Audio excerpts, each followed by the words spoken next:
If you just found out about Amazon FBA, you want to know, how do you find profitable products to sell on Amazon? And in this video, not only am I going to show you exactly how to find profitable products to sell on Amazon, I'm actually going to show you live as I find products to sell on Amazon. And the best part is you can steal all my ideas. I'm going to be doing a couple hours of product research live, showing you how I actually do product research.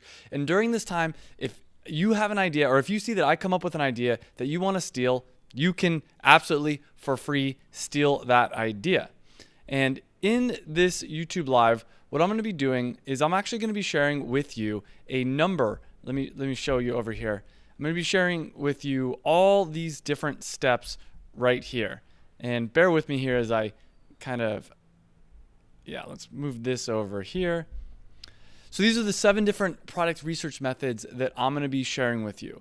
The first one is using the keyword method, finding keywords that people are searching for in Amazon, and I'll show you how to do that in depth later. Then I'm going to use the black box method. And one thing that actually I want to go back to this first method here is it's important to remember that Amazon FBA, Amazon's a search engine. At the end of the day, people go to Amazon to search for products that they want to buy. And your goal is to, when someone goes to Amazon to search, your goal is to create a product that shows up at the top of the search results. Because if your product shows up at the top of the search results, well, that's going to mean more sales for you. And we'll talk in depth about this later. I'm going to show you all 7 of these methods. The next method is called Black Box. This is a paid tool that's going to make it so much easier to find products for you to sell.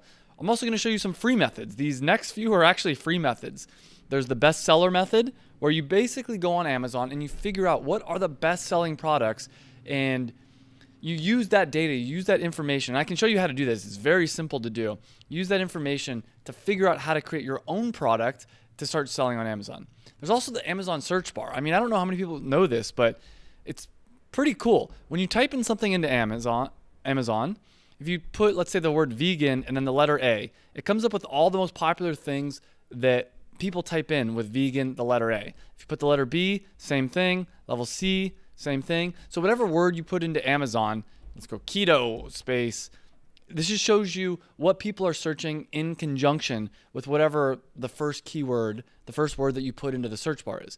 And this lets you know, like, what's the most popular thing. So for instance, keto snack is the most common thing that people type. When they type in the word keto, they're most likely to finish that sentence with snack. Keto pills, keto food, all those. I'm going to show you in depth how you can actually use that information to find profitable products to sell. I'm also going to show you these other free tools, and at the end of this video, I'm going to show you my favorite method, my new favorite method. I mean, actually, this method is probably my favorite method, but this is my new top secret method. I've never talked about this on YouTube before. This is such a smart way to find profitable products to sell on Amazon, to find things that no one else is even thinking about selling. So make sure you stay around till the end for that. And as I mentioned throughout this entire video, as I'm doing product research, I'm going to be adding, I'm going to be writing out a whole list of ideas. Here's one idea that I came up with the other day when doing product research, a vegan candy bar. I'll talk about why I think that's such a profitable potential product later in this video.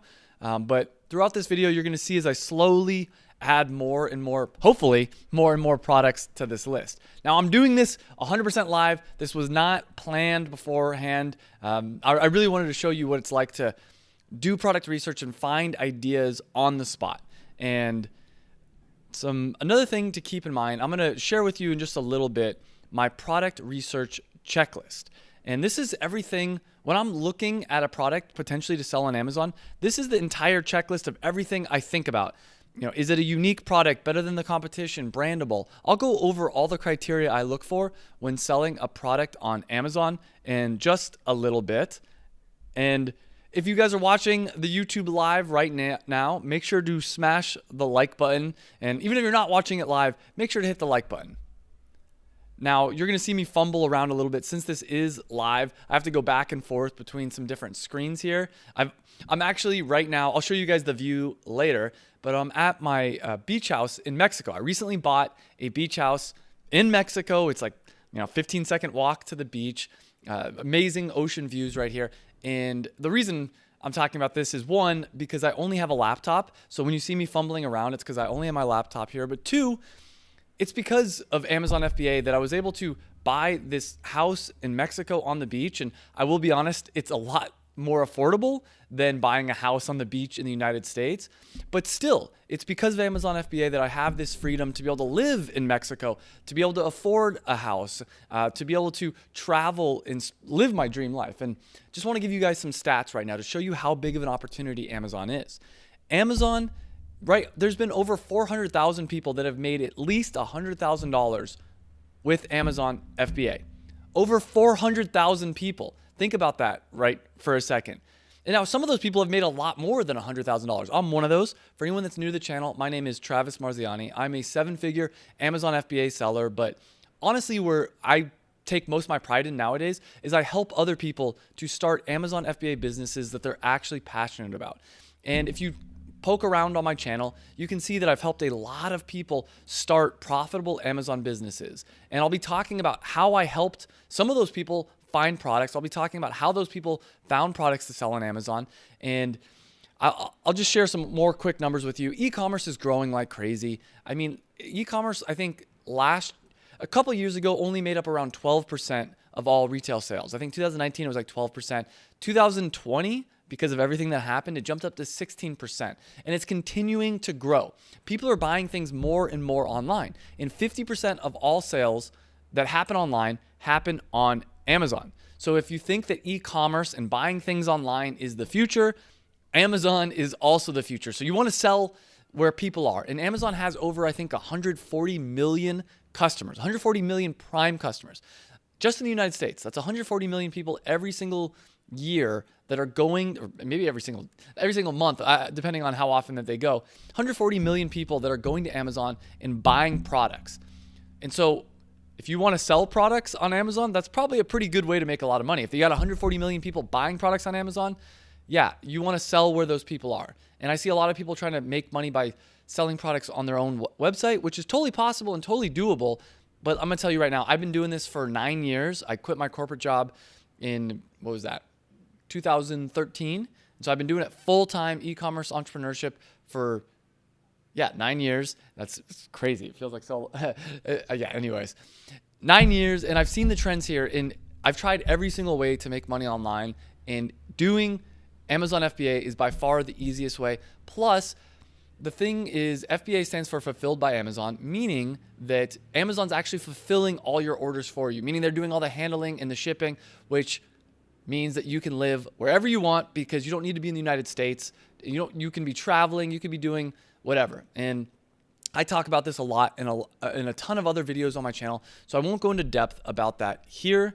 But what I'm going to do starting right now, so just to let you know the structure of this video, or the structure of this live, is I'm going to go over all the different product research methods that I'm going to be doing live with you. And I'll just give you like a quick overview of all of them. And then after that, I'm actually going to go through each one and try to find some products like on the spot live here. And then throughout this YouTube live, I will be accepting some questions. So feel free to put some questions in the chat, but give me a few minutes while I first show you how to do product research. So if you've ever wondered how to find a profitable Amazon product, let's start with that here. All right, so we're gonna go in order here. I'm gonna show you the keyword method. Then I'm gonna show you Black Box, the bestseller method, the Amazon search bar, and all these other methods. So again, the important thing to remember here is that Amazon is a search engine. People come here and they type something in like cocktail book. Let's just say if someone's looking to buy a book about how to make cocktails, they're going to type in cocktail book. Right? And your goal as an Amazon seller is to show up at the top of the search results. Now, I wouldn't want to sell a cocktail book because if you see here, I mean, this cocktail book has 5,000 reviews. This one has 2,000 reviews. There's another 2,000 reviews. There's a lot of competition. That's another key part about finding a profitable product to sell on Amazon is you don't want to try to sell a product with a ton of competition. Now, I will show you how to use this tool called Helium 10 that some of you guys probably know about. And I do have a link with a discount code down below. Yes. I got a link with a discount code down below. Get you 50% off. If you use my link and put in that discount code, you get 50% off. Plus, as a bonus, I'm actually going to throw in, I have a 5-day Amazon FBA product research challenge. And you know what? I'm going to throw that in for free. Now, if you want to join the Amazon FBA product research challenge, I'm having a limited time sale on that for only $1. So if you want to get in for $1, you can click the link down below to join that 5-day challenge. But if you want it for free, you can sign up using Helium 10 and you can get that. Now, a cool thing about Helium 10, just to let you know before I go in depth, is they do have a 30-day money-back guarantee. So what you can do is you can sign up using my link, and then if for any reason you don't like it, if you don't find a product within your first 30 days, just send them an email and say, hey, I want my money back. So it's risk-free. I think it's definitely worth doing. So I'm going to show you this tool in just a second, and it's called the Magnet. Well, yeah, let's do the Magnet 2 tool. There's a bunch of different tools that they have. So the Magnet 2 tool. And let's go in here. Let's put cocktail book. And I've searched this before, so I'm just going to go ahead and load from history in the meantime. And what's cool about this tool is it's going to show you how many times per month that keyword, this search phrase, let's call it this search phrase, is being searched on Amazon. So how many times a month are people searching for cocktail book? And it turns out 5,600 times per month. Now, again, as I mentioned, there's too much competition. I'm not going to try to sell a cocktail. This is how I did product research for a product that I partnered with a student of mine, and that student went on to make over $150,000 in his first 3 months. If you click on my channel, there's a video I did with him. His name's AJ. It's a picture. The thumbnail's a picture of him with his mouth open, and it says $147,000 because that's how much he did in his first 3 months. And the reason I'm bringing this up is if you go on my channel, you can look back. I did videos finding this item, finding this product to sell a year before he ever launched the product. So I showed live how I found this product that is making him about $50,000 a month. I showed that product research live. He then ended up using that product, launched it, and now he's making over $50,000 a month. So the reason I'm saying that is because by watching this live, and you're gonna you could find an idea you could use an idea that I find during product research and go turn it into a real business, because that's what I did. That's what I did with cocktail cards. I found that idea live. So what I'm gonna do right now actually is I'll check in with everybody. Can everybody hear me all right that's on the live? Just give me make sure to hit the like button and give me like a little comment. I'm hoping everyone can hear fine, but all right. So let me show you this method. So as I mentioned, with this keyword method, we're not going to do cocktail book. But what this allows you to do is it allows you to find other things that people are searching for in Amazon that you could potentially sell. Now let's look here. So what I like to do is sort it by this Magnet IQ score. And this Magnet IQ score is a score where they basically take the search volume divided by the number of competing products times, I think, 1,000. And yeah, you can see, which basically means it helps you to find a product that has a high search volume and a low number of competing products, meaning there's not a lot of competition, but there's a lot of people searching for it. So let me see here. So an example that I've talked about before, let's look at Bartender Kit. So Bartender Kit has a Magnet IQ score of 58,000. It has a search volume of 37,000, but it has 652 competing products. And you can see this is a pretty saturated thing. I mean, look at this here. I can tell it's saturated because, well, I will say the bestseller has 6,000 reviews, but this one only has 19. I mean, you could probably figure out a way to do this in all honesty, but there's a lot of bartending kits already. You don't want to try to sell another Me Too product. Now, for people that know about this method, what I do is I go through all these different things, all these different keywords. Let's see, gin making kit. Let's see if there's gin making kits. Yep, look at real gin making kit, 668. That's another product that I wouldn't do. Even though Gin Making Kit has a search volume of 1,000, it's got a lot of competition. So I think on page 4, as we go through this, let me go cards. Cocktail recipe cards, yeah. Cocktail recipe cards has a search volume of 747. Let's go here. And this is my student's product that we partnered on. It's called Cocktail Cards.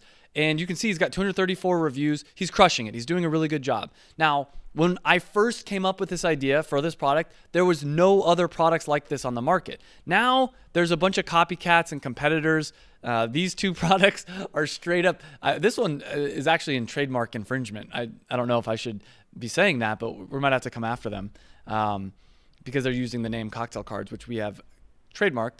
But all these different cards didn't exist when I first came up with the product, which means, just to explain this to you, which meant 747 people a month were searching for cocktail recipe cards. But at the time when we created this product, there was no cocktail recipe cards, no cocktail flashcards, nothing like that on Amazon. And anytime you go to Amazon and you search for something and no products come up, that should be a light bulb moment that you should create that product. So that's the first method. And that's the first method. Now we'll talk about the second, third, fourth, fifth method in just a second. But before I do that, I want to quickly share with you guys what I look for in a product that I'm going to sell on Amazon. The first thing I ask myself is this a unique product? Is this a product that no one else is selling? Here, let me fix, there's a little issue with the stream. There we go. My head was getting cut off here. All right. So is this a unique product? That's the first question I ask myself. Because if a product like this already exists, we'll get into details later. Sometimes even if there is already a product like that exists, you can still create a product if you can niche down the idea or you can make the product idea more premium. For instance, my first very successful Amazon product was called Performance Nut Butter, PNB. It was a macadamia coconut cashew blended nut butter. Now there was almond butter already on the market. There was peanut butter. People were already selling peanut butter. People were already selling almond butter. But there was no premium nut butter product on the market. So I came out with a macadamia coconut cashew blended nut butter. Also, another big thing that was really important that I did is I niched it down. This product wasn't for everybody. It wasn't for moms and kids. It was a premium product meant for keto athletes and people that were big paleo, fans of the paleo diet, people that were really trying to optimize the way that they eat. All right, so let me keep going here. Hopefully everything's still running smooth. It looks like it. All right, so next up, oops, that was my checklist. Next up on the product research checklist, is this product better than the competition? Because if there is competition, I want to know that it's the best freaking product out there. Is this product brandable? That's another very important question. Guys, I also want to know, for anybody that's on the live, is there any buffering issues right now? Because I'm trying to watch it from my second laptop and there seems to be some issues, but let me know about that. So is it brandable? That's another thing that I ask myself. And what that means is, basically, is this the kind of product that you could create a really cool, unique brand around? For instance, and let me show you my product for anyone that's not familiar with it. Put performance. So my product is a fairly brandable product. I mean, you can see I was able to add a premium brand, which increased the value of this product. And some products aren't brandable. If you're selling a toilet plunger, nobody cares about the brand. But the thing is, by adding a brand, you're able to charge more money for it. So finding a product that people would pay more money for to have a nice brand is something that's very helpful. Next up is, what's the potential that it would go viral? I want to try to sell a product. Now look, this checklist, you don't need everything from this checklist. This is a scale, right? Like if you're missing a few of these, that's okay. In an ideal world, you'd have all of these, but that's just not realistic. All right. Next thing is the product easy to ship? You don't want to sell something that's going to break during shipping. You don't want to sell something that's very heavy. You don't want to sell. At one point I was selling the nut butter in the glass jars, and that did not work really well. Is it a premium product? You want to try to sell something that's, as I kind of already mentioned, that's better, but something that people are willing to pay more money for. Next up is, what is the reorder potential? Let's see here. I just want to make sure. All right. Reorder potential, meaning how likely is it that someone's going to buy your product and then buy it again and again? And so, for instance, with the nut butter product, when someone finishes eating it, they got to buy another box. Where on the other hand, with cocktail cards, let me see if I can, with cocktail cards, once they buy it, they're less likely to buy it again. But maybe they'd buy it again for friends and things like that. Are influencers likely to promote it? Ideally, you want to sell the kind of product that an influencer would be willing to promote. And part of this is it brandable? Part of this is, there's a lot of different factors to this. Also going to want to make sure that it's profitable. I can talk later about how to know if you're going to make a profit from your product.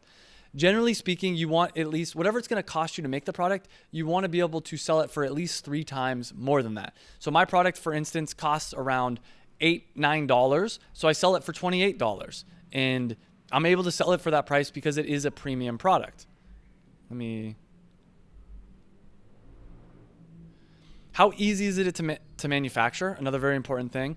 Is there some kind of a barrier to entry?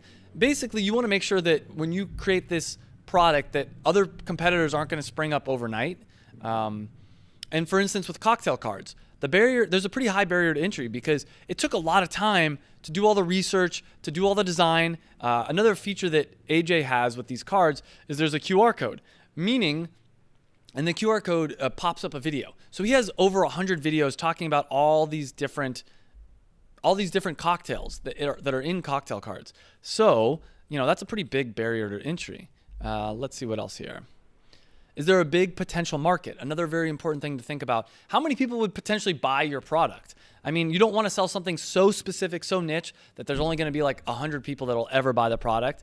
Is there low competition? Is this a growing trend? And by the way, this product checklist, I do have this for free. If you join, I'll put a link down below if you guys look in the description. I do have a free Amazon FBA course. You can click to join the free Amazon FBA course, and I give you a copy of this product research checklist.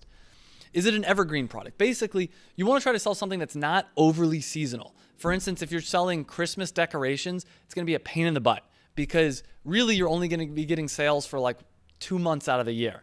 And it makes it a lot easier from a logistics standpoint if you're selling an evergreen product, meaning that it's pretty much the same sales all year. You don't have to, if you're selling a seasonal product, you really have to guess at how much you're going to manufacture. And if you overestimate, then you're stuck with a lot of inventory. If you underestimate, then you have to pay a bunch of storage fees.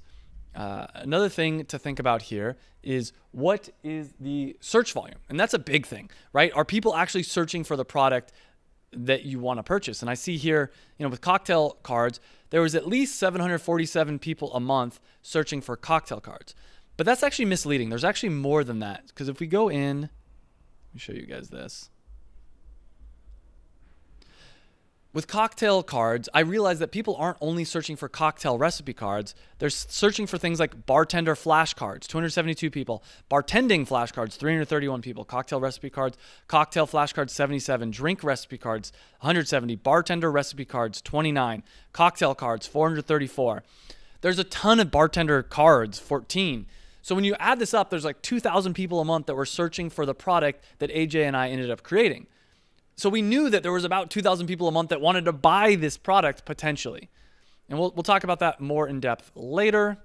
And then the last thing I like to ask myself is, the product that you're trying to sell, ideally you want a product that's priced above $15. Because if it's below $15, it's very hard to make a profit on Amazon. All right. Let's keep on keeping on. I'm going to show you guys the next product research method. And once I go through all these different product research methods right here, I'm going to take a little break and I will answer any questions live. And then I'll actually get into the real product research and show you guys as I find some real products. This is just a quick overview. All right, so let's go into the next one, which in Helium-10, again, link down below to get 50% off using my link. And just to be completely blunt and honest, if you use my link down below to sign up for Helium-10, I do get a kickback from them. And as a thank you, I'll give you free access to the 5-day Amazon FBA product research challenge. I'll probably throw in some other kind of a bonus too. I'm thinking about some other stuff that I might do. But yeah, you get that discount, which is a big thing. So use my link if you're going to sign up for Helium-10. And it's a service that I actually find super helpful. I mean, I use it to find cocktail cards, which, is making AJ and I $50,000 a month in sales. So it's definitely a profitable, it's definitely a good ROI to spend your money on this Helium-10 tool. All right, so this black box tool, what this does is something a little bit different. And again, we're going to go into keywords. So what you do, it basically shows you put in some criteria, and it shows you different products or different keywords that you could potentially sell. Now, I don't want to find products that I could sell, because if the products are already being sold on Amazon, it's too late. So here's a little ninja hack. Click on the keywords. Now for search volume, I want it to be a minimum. Any keyword that I'm looking for, minimum, it's got to be searched at least one time a month. And I'll talk about why only one time later in this video. And let's say max 5,000. Minimum revenue, let's just say $1 for now. Max, let's call it 80,000. Price, minimum $15, max, let's go $80 actually. Review count, we don't need a minimum actually. Let's say max 500. Yeah, and we can talk about all these advanced filters. I'll talk about all these advanced filters in a future video. Make sure to subscribe, because I'm going to be doing, this is just a quick live overview of product research, but I'm going to be doing an in-depth, at least hour-long product research tutorial video in much more depth in the next probably couple weeks. So hit that subscribe button if you have not already, and let's click search. Let me just see an idea of what we're looking at right here. In fact, I'll do a little bit of product research live. Hopefully I get some good stuff coming here. Now, one thing I didn't do, I didn't select a category. That is one advanced filter that I usually like to do. So let me go category, grocery and gourmet food. That's something that I'm pretty familiar with. So let's talk about that.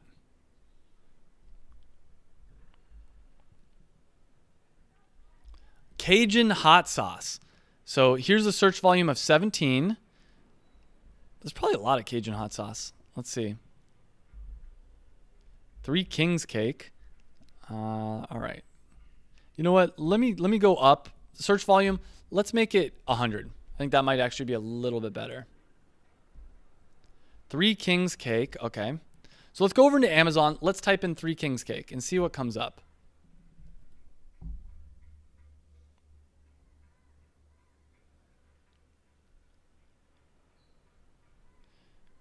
I mean, I think this is see, I wouldn't sell this product because there's already a king cake here, though they're not calling it 3 Kings cake. So I don't know what the difference is. I mean, that might be an opportunity. I'll put this as a maybe opportunity in my Amazon products, because right now people are typing into Amazon 3 Kings cake, and what comes up is just King's cake. And I don't know if there's a difference. I don't know if there's a difference between 3 Kings cake and just king cake, but there might be, so it might be an opportunity. And even if there's not a difference, if people are typing in 3 Kings cake and what's coming up is this, you could brand your product as 3 Kings cake and end up, making some good money here. So let's keep going. Dried cranberries, organic. Let's see what comes up. Yeah, I mean, right here, I'm not going to compete with these people. Organic dried cranberries, they're selling it for $5. Nah, that's not a product that I want to compete with. Let's keep going. Benson. I don't know what this is.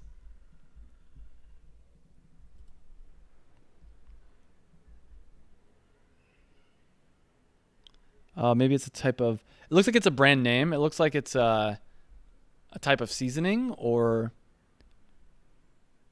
maybe something for Diaper Rush. I don't know. Either way, I'm not going to compete with that product. This is a brand right here, Stonewall Kitchen Pancake Mix. 2 Leaves Tea, looks like a brand. Rose Turkish Delights. Let's see what's going on with this.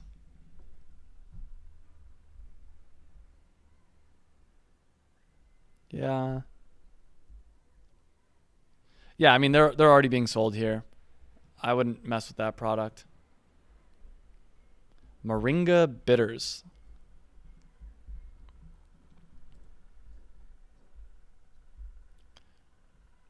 Yeah, it's already being sold as well. All right. Well, you know what I'm going to do? I'm going to come back to this. You guys get an idea. I mean, I'm just doing this on the spot here, as you can tell. And so, oh, look at this. This is Spanish. Let me see. Let me try one more.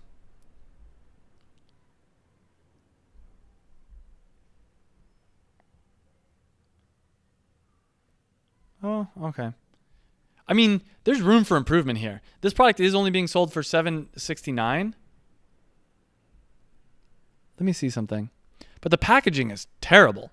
I mean, maybe that's what people want, but I think if you were to do a premium product like this, there's potential there.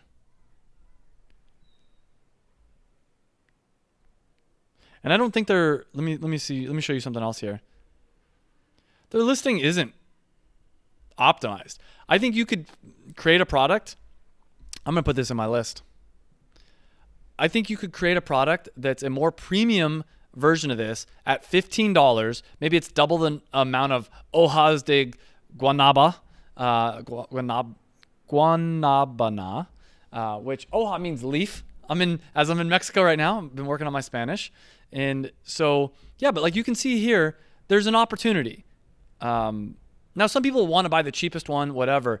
But if you had a really nice, and their photos crap too. Like if you had a really nice premium product, you could probably do really well. And you could probably buy this product for relatively inexpensive. Yeah, there's definitely opportunity there.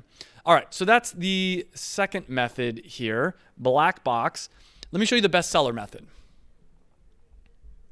Bestseller method. All right, so in Amazon, if you go up here to bestsellers, you get this list of all these different categories and what the best-selling product is in. For instance, best-selling product in baby is diapers. Best-selling product in household is batteries. But we don't care about this because you're not going to try to compete with batteries. Like you're not going to try to sell your own type of batteries. What we want to do is remember that the riches are in the niches. So what we're going to do, let's go into...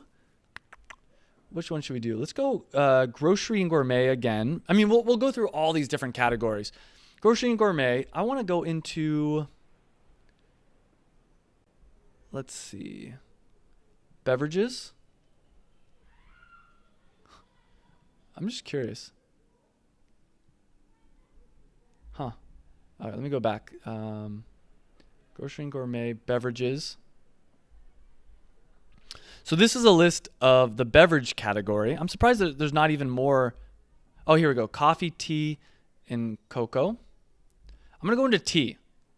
So you see, like, I didn't just stop at beverages. I went into coffee and tea, and then I went into tea. And I could even go even further. But let's just start for a second with tea. And we can see here, chai, organic chai loose leaf tea is the best-selling tea right now. Something to consider. That's interesting. Let's keep looking here. We have an assorted gift, Darjeeling matcha. So another thing when I'm doing this method, I like to look at, so you see that this has 70,000 reviews. It's the number one selling product that has 70,000 reviews. We're not going to try to compete there. What I try to find is a product in the best sellers that has a low number of reviews. So let's just quickly browse. This one already only has 1,000 compared to all the rest. So what makes this special? Well, it's an assorted gift set. So maybe that's something you could do is sell like an assorted gift set of teas. Right now, though, that might take a lot of work because you have to create all these teas. So I don't know if that's something I would do for sure. Let's see what else we have here. 9? No, okay.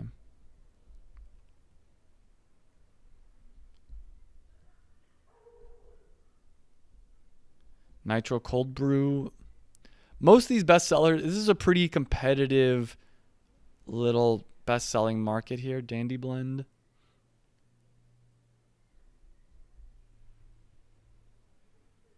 Every once in a while we run into something that's teas unsweetened. I actually have this product. So look at this. 6,000 reviews is still a lot, but Dieters Detox Tea for weight loss and belly fat, that's interesting. I don't want to sell that product, but that's interesting nonetheless. Again, assorted loose leaf tea sampler. That's interesting. Here we go. Here's what we're looking for. 685. Traditional medicinals, throat coat, organic cough drops, eucalyptus, mint, and methanol soothes sore throat and relieves cough. So these are actually cough drops. This isn't even tea.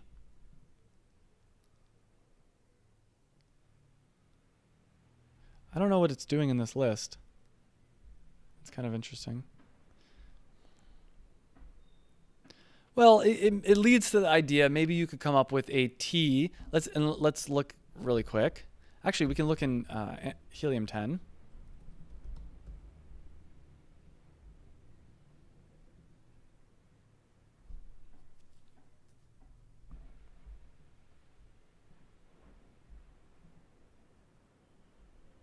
Let's go to magnet tool. Cough tea. Let's just see how many people are typing in cough tea. Maybe there's a better way to, and we can go into Amazon at the same time and look up cough tea.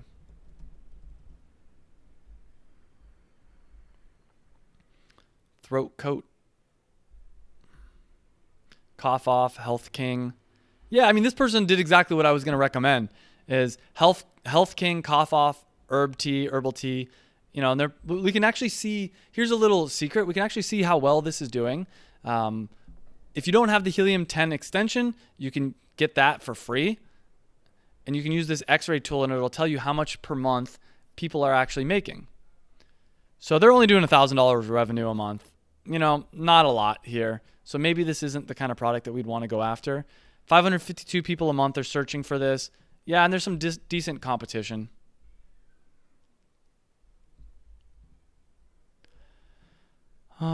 Let's see. Now, I will share with you guys a product that I am working on. And let me just see one other thing. Make sure I don't see anything else.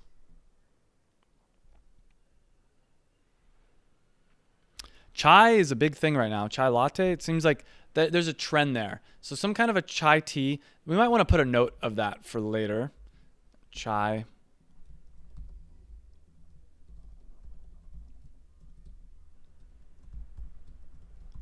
All right, let me do this. View, freeze, one row. Chai. All right, so that's something that we're going to talk about later. So this bestseller, basically, and we weren't really able to find anything too great. I will show you guys a product, though, that I am working on, and I wonder if it would have came up in the bestseller search results. Let's see.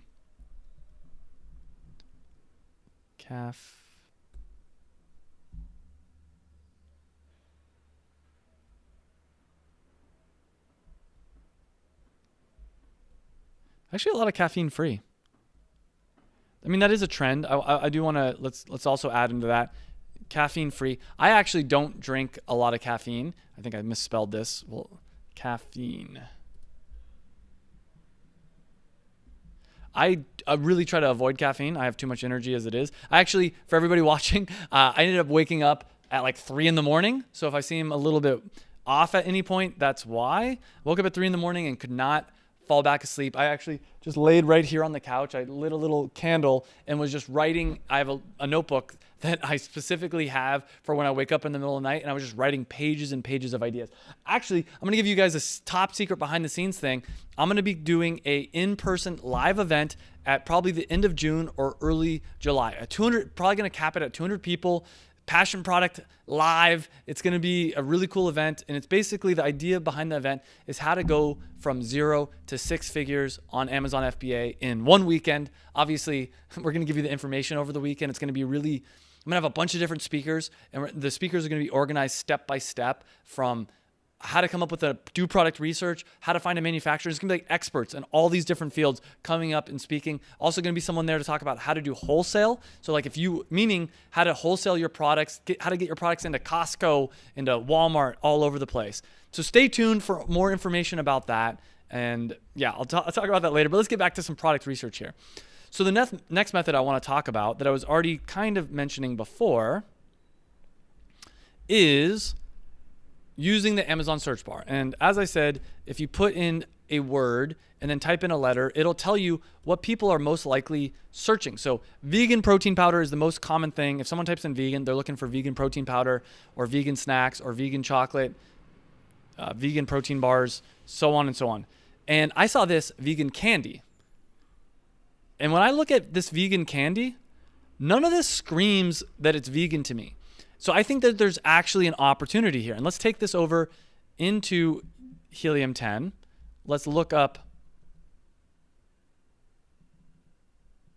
vegan candy. And I have searched this before, so I'll just go ahead and load it from my history.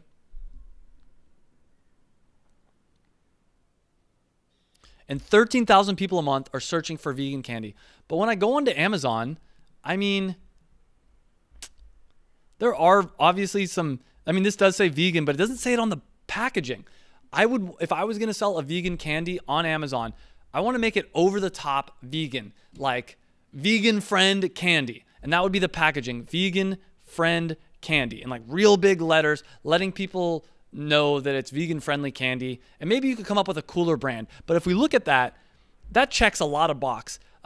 Is it a unique? It's not the most unique product, but it's maybe there's a way to make it more unique. Maybe you donate some of the money to a vegan cause.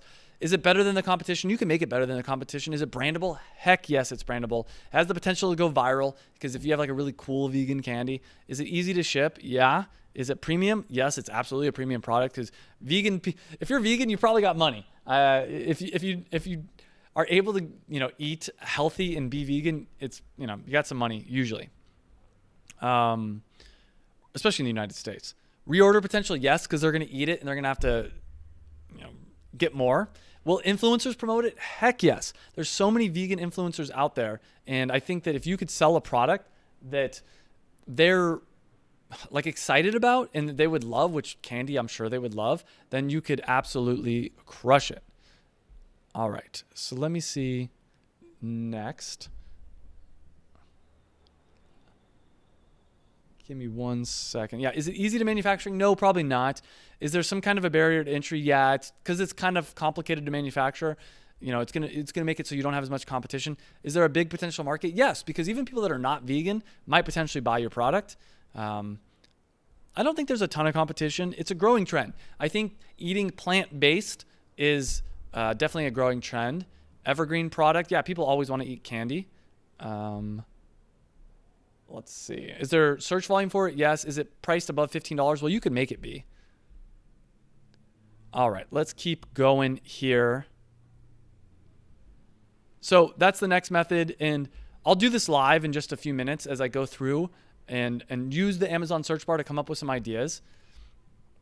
Now, so that's the Amazon search bar. Well, we'll talk about later in the video, the Google keyword tool and Google Trends. But...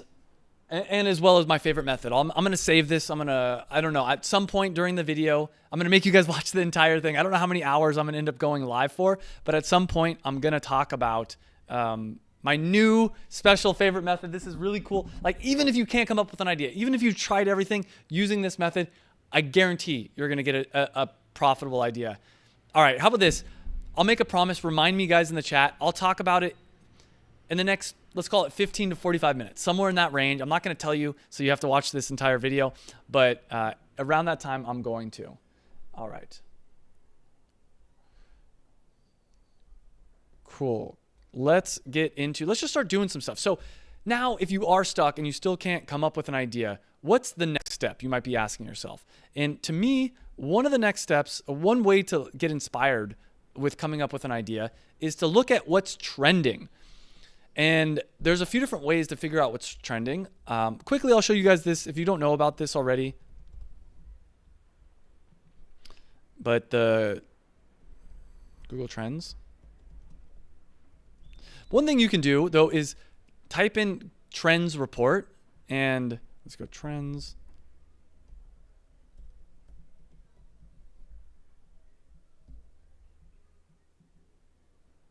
I think it was this one. That was tech trends. We don't care about tech trends. Yeah, it was this one right here, Trend Hunter. They actually have a free report that I downloaded, and I'll share that with you guys in a second. You can also look at Google Trends. Sometimes they have, I'm in Mexico, so it's all Juegos Olímpicos, and that's not really, recently trending. Here's some other recently trending. Now, you don't want to find you don't want to find a trend or something that's hot right now, but it's going to be like no one cares about it in a week. You want to find a movement, something that's increasing over time. So let me show you an example of this. Let's actually go back. The Keto Diet. So I've talked about this before. Let's go past. Let's go 2004 to present. So when I launched my product, which is a keto-friendly product, I saw that there was this upwards trend of people being interested in eating healthy fat. I launched it right around here. And then this happened.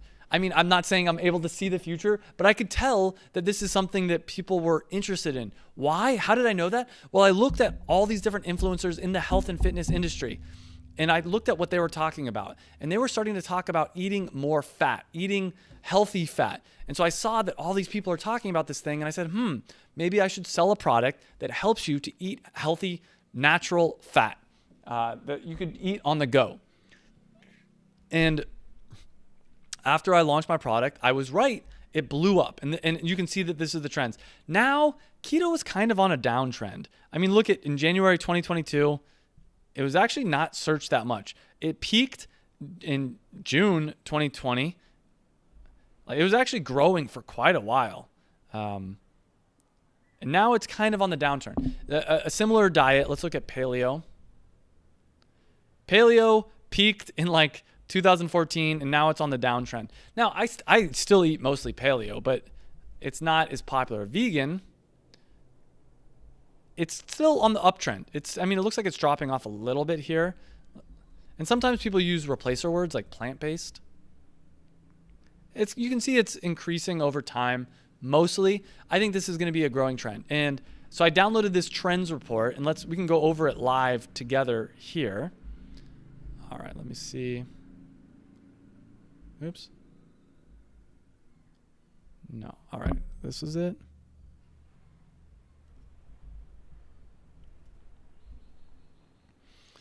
So this is the trend report, and there's a lot of different ways to interpret some of this stuff and to use this.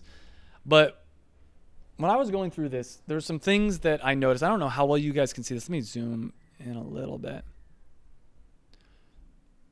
Oh, so there's some things that popped out on what was important. Sustainability is important. Gender evolution, that's interesting. I don't know if there's a product to be sold there, but maybe. I definitely noticed that I'm not going to get into that right here, but there's definitely some interesting stuff around that.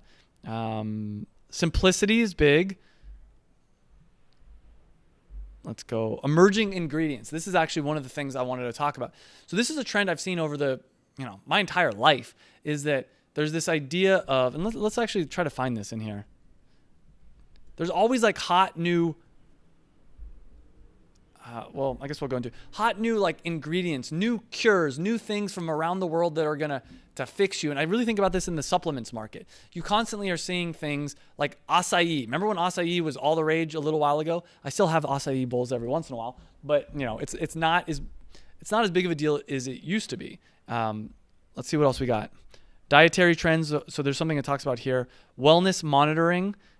And in fact, I think wellness is a growing trend. People care a lot more about their bodies, about their health than they used to. Boomer health, that's another thing. You could try to sell a supplement that's specifically marketed. So you can actually combine a few of these. You could sell a wellness supplement towards boomers that has some kind of an emerging ingredient. Healthy snacking, that's a really big one.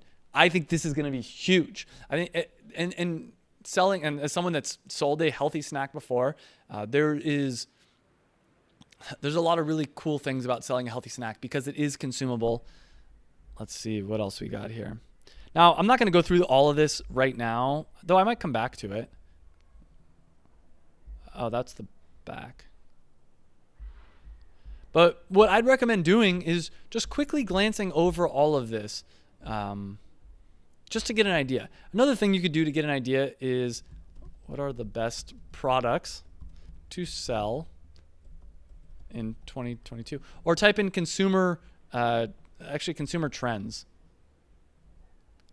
So I wouldn't like take any of this for gospel, but it just allows you to start thinking about, all right, well, what are some of the athleisure is a really big thing. You can see that that's trending. So maybe you want to start an apparel company, sweatpants, crew neck sweaters, mock tops. And I am going to be coming out.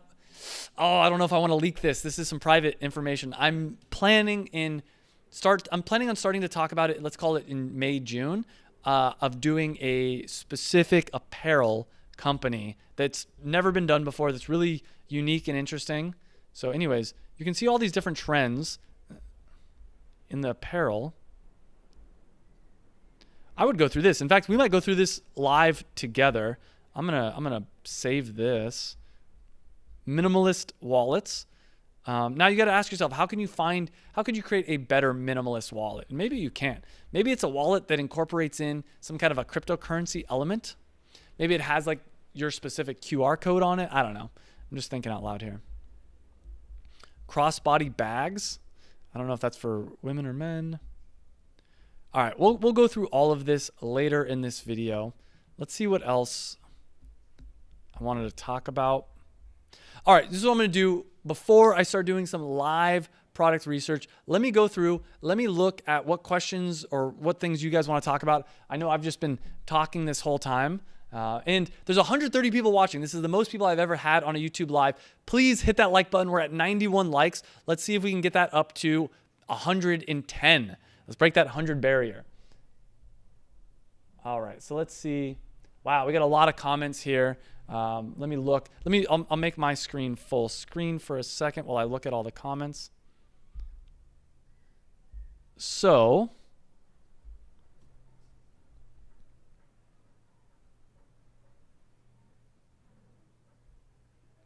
Ryan says, Travis is a legend. Thank you, Ryan. He says, I've been trying for 3 years and he wasn't good at it. He said, I would love to partner with this guy on some of my ideas. So huge thing. I am starting to partner with more people. And I'll be doing a video in the next, let's call it month or two, about some of the businesses where I'm partnering with on people, and specifically like sharing some of the ideas of the products I'm partnering with. And I'm looking to partner with more people, but full transparency, I'm only at this point going to partner with people that are in my Amazon FBA course, the Passion Product Formula. If you're not familiar with it, I do have a link down below if you want to get on the wait list. So I got the free Amazon FBA course, but I also have the Passion Product Formula, which does cost, but it's worth it. And I'm actually in the process. Q1 and Q2, my main focus is going to be on specifically trying to improve the product. Oh, we might have lost some viewers here. I don't know. It's hard to tell. I'm looking at the charts here. I don't know if people don't care about me answering questions. Oh no, it popped back up. The chart was wrong. No worries. So anyways, if you do want to partner with me, I'm only looking to partner with people that are in the course. The reason for that is I don't want to have to teach someone the things that I spent hours and hours, probably hundreds of hours, developing for my course. So the idea is people that are already in the course that just need that like next little bit of help.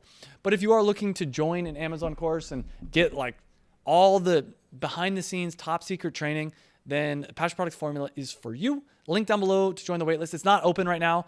I'll probably open it up again sometime next month. And the thing is with the course, I share a lot of things that I don't share on YouTube for a number of different reasons. One of the reasons I don't share them on YouTube is because, it's a little bit more, it's the secrets, it's the secret sauce. But also some of the reasons I don't share it is because it is more step by step. It's a little bit more, like on YouTube, you need to kind of show flashy stuff. Otherwise people don't care. All right, cool. Let's see. So what can you help someone has a product on Amazon but is not selling at all? Yeah, I'm going to probably try to stick to product research questions for now. I have so many videos on that. Just check out my channel and you'll find a bunch. So Diego says, I have an idea. Would you be able to help me? Probably, Diego. I need to know a little bit more information, but honestly, I've got the free Amazon. So again, guys, I'm not here to, take all your money. I've got the free Amazon FBA course if you don't have money, but if you do have the money, it's an investment in yourself. Join the program, 30-day money back guarantee. Again, there's a wait list down below, and there's access to the free Amazon FBA course down below. So Diego, it's up to you. If you're really serious, join the paid program, and then you get access to like weekly Q&A calls with me and a bunch of other things.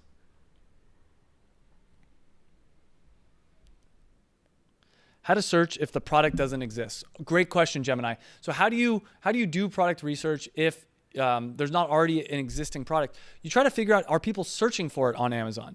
So for instance, cocktail cards, no one was searching for cocktail cards. No one was searching for cocktail cards.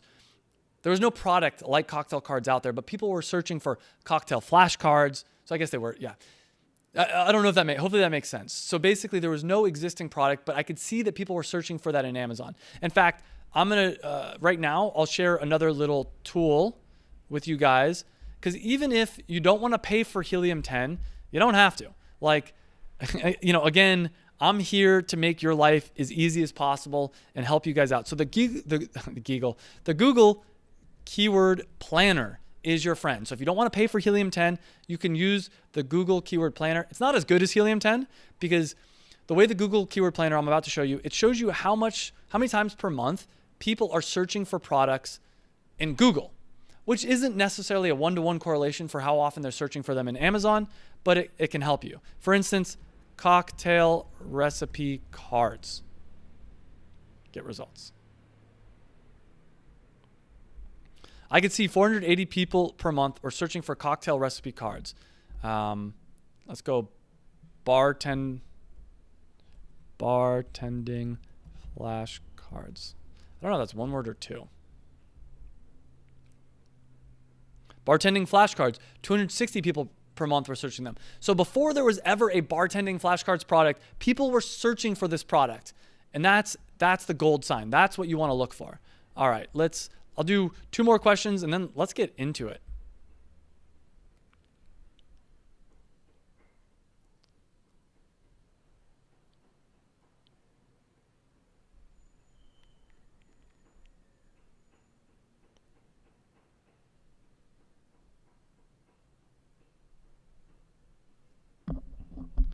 Oh, wow. So some people are...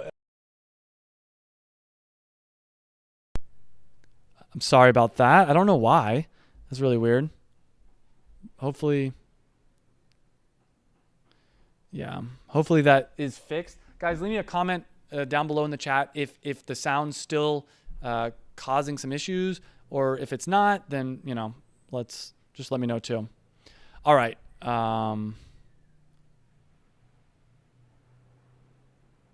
So Travis Blaze said, if you bought the course in the past, but it's on hold because you were focusing on another business, can you start back up on any time, or do you have to wait for open enrollment? No, Travis, you can start back up at any point. That's the benefit of joining the Passion Product Formula, is you can do it at your own pace. And another big benefit is I'm constantly upgrading it, and you can benefit from all those upgrades. So by being part of the program, I shouldn't say this from a legal standpoint, but you're gonna get access to all the future upgrades. So no worries.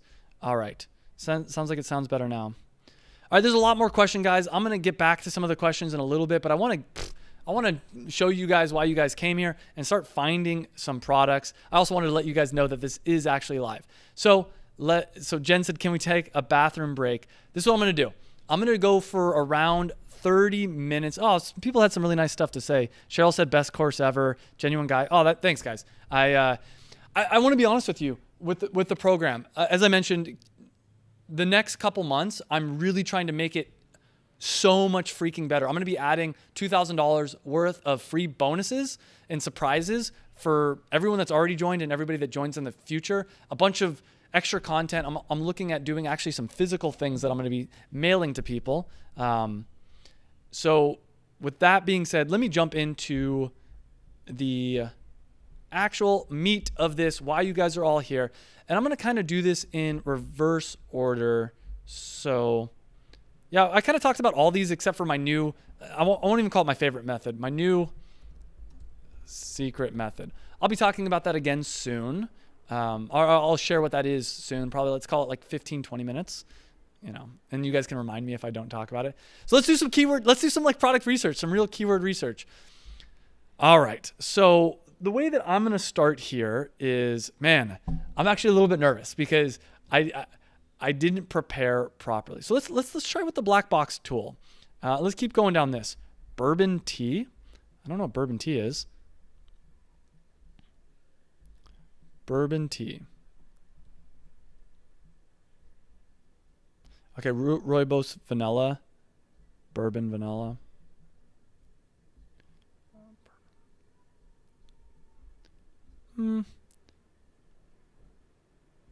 Okay. I'm not going to mess with that one. Matcha tea yam. I mean, I'm just curious to see when people, can you just buy, I guess you can just buy the grocery yams. Wow. I would not sell yams. I mean, they do have a pretty bad, that's just interesting. A lot of people are searching yam. Large chocolate Easter eggs. So again, this goes into the vegan candy, vegan Easter eggs, vegan Christmas chocolates, vegan candy coins, gluten-free stuffing mix. Let's see if there's already some gluten-free stuffing mix.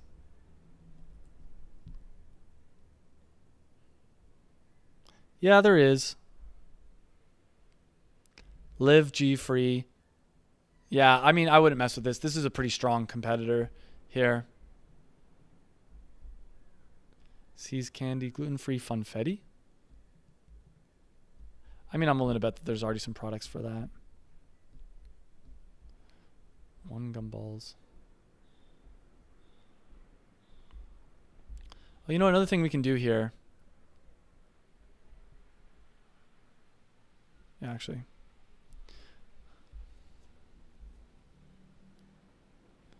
£10 of candy.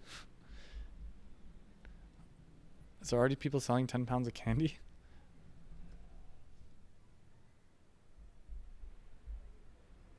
Yeah. People are already selling 10 pounds of candy. So this is, let's put it in order of search volume.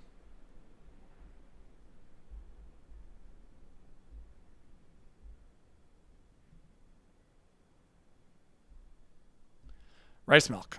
There's probably already people selling rice milk. I don't think I want to mess with that. But let's just see what shows up.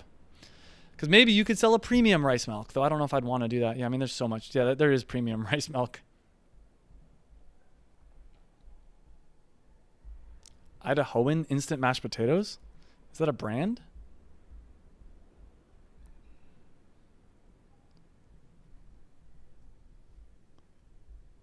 Yeah, Idahoan's a brand. Ahi Amarillo paste. My computer might be overwhelmed here. I might have to close some tabs. All right, let me close some tabs off.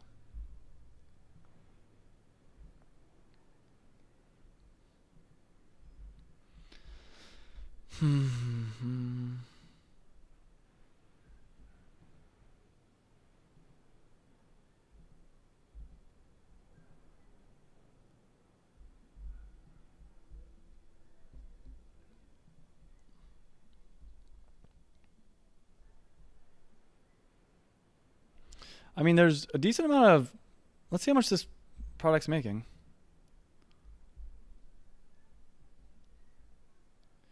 I mean, you know, there's not a lot of competition. Ahi Amarillo. There's some. Ahi Amarillo paste. I think there is room for improvement.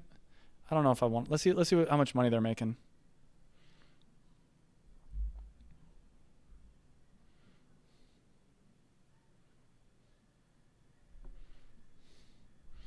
$32,000. Yeah, around $32,000 a month for this little product.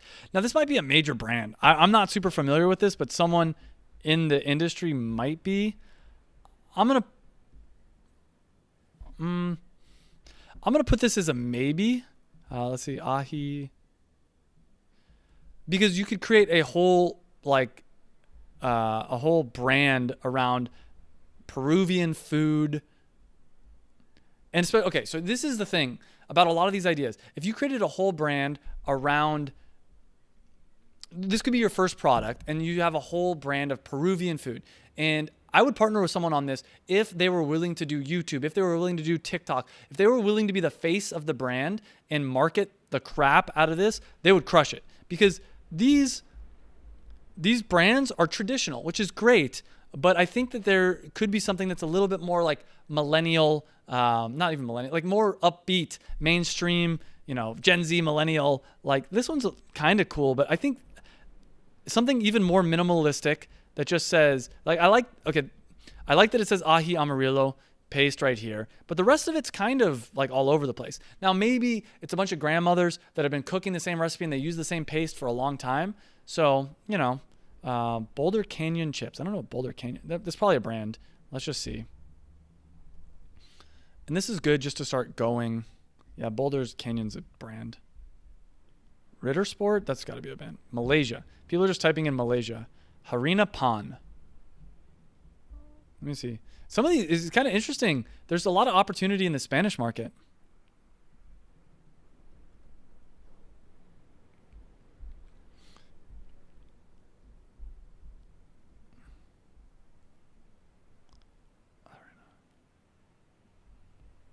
Oh, Pan is it's a brand name.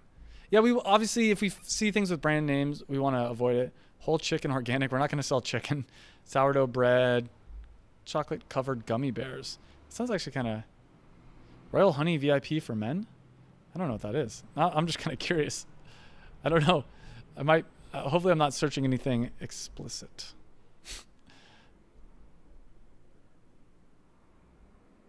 Yeah. Yeah, it looks like maybe I am. All right. Tofu firm, luster dust edible set, cheese sauce, salami sliced deli meat. This is a problem with grocery and gourmet. A lot of these things I wouldn't want to sell because, like broccoli. I'm not going to sell broccoli. But it helps us to see some trends. All right. Okay, let's look at something else here instead. Keywords. So if let's go to advanced filters. Let's try getting rid of everything.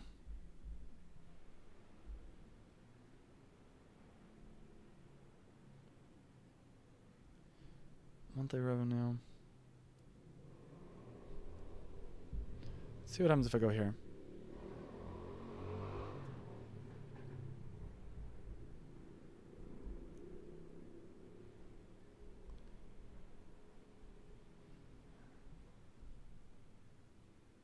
Boba Squishmallows. Well, let's see what happens.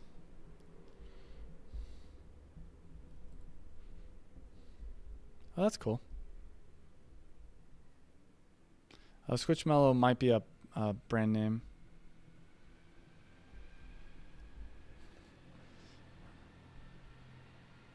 Restraints for women. You get some interesting things. School counselor shirt. I don't know what KTM is. Splatterball. What's Splatterball? Toys and games. It's interesting.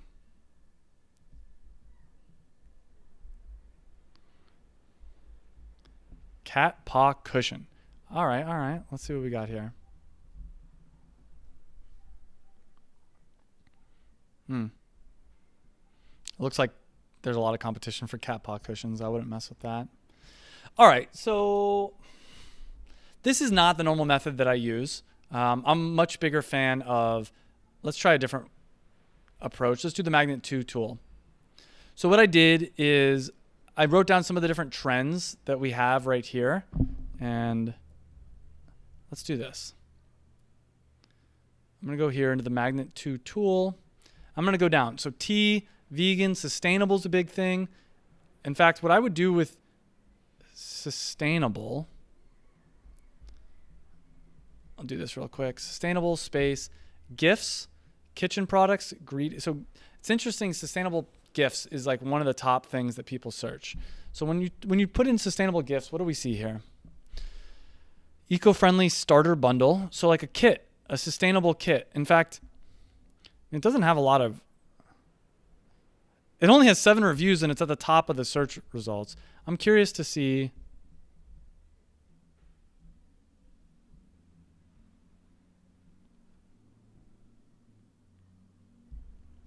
Yeah, sustainable gifts. None of these are like over the top gifts for me. Let's see how many times people are searching sustainable gifts. This actually could be a great one.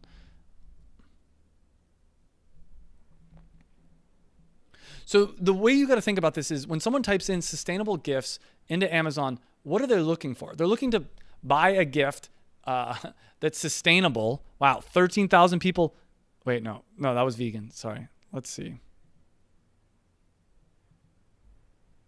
2,000 people a month are searching for sustainable gifts, and the top result has 7 reviews. Let me see how many sales this guy gets. Sorry, buddy. Whoever's selling this product, I might be exposing you. And you might start to get a lot of competition. I don't know for sure that they have a lot of competition, but I really like that idea of sustainable gifts basket or sustainable gifts bundle. Where it's basically a bundle, and like this person did like a starter pack for being more sustainable, or maybe it's a bundle of all the different, like, let me see.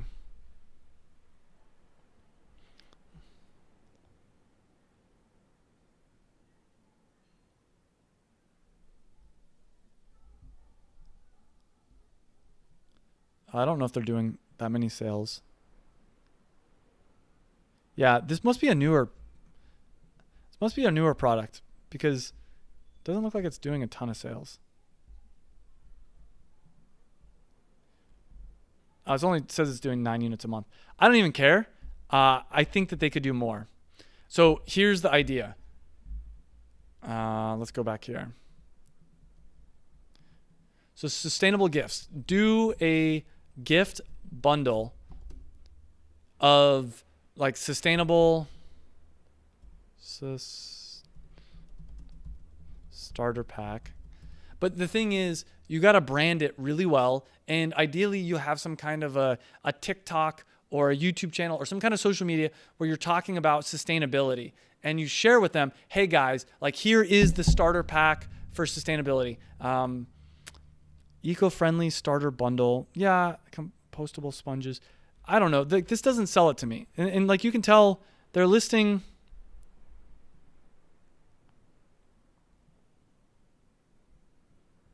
I think this could all be improved. This is interesting.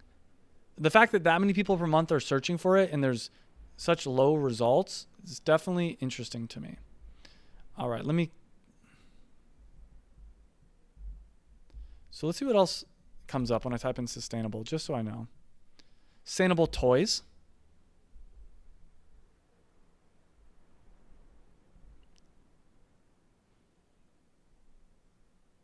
So let's see how many people are typing in sustainable toys, because none of these market themselves as sustainable that I can easily tell. Like they're not including it in the title, which is another big deal. And so you could have, again, first off, this could be a whole brand. You could have a YouTube channel, a TikTok talking about sustainability, and you're like, here's my sustainable toys. Here's my, this and that. Let's see what comes up for sustainable toys. Wow, look at sustainable toys for 2-year-olds, for 1-year-olds. You could create a whole freaking thing around this. Now, organic wooden stacking rings. Yeah, I get it, but it doesn't even have the word sustainable in there, which is what people are looking for. And I think there'd be a way to incorporate this and make it more premium. This one's probably doing pretty well in sales. We can look just to see. But yeah, this is a product that would be premium, and the reorder potential would be actually that people, as they grow, they would be buying, or as their kids grow in age, they'll be buying like, more and more toys. So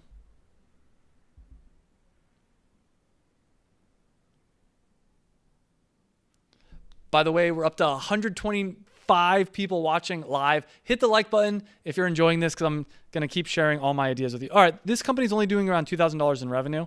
So it's not a huge, well, I mean, that's just one type of toy. Let's see what the search volume is, 380. So this is a maybe with sustainable toys. Not that many people are searching for it.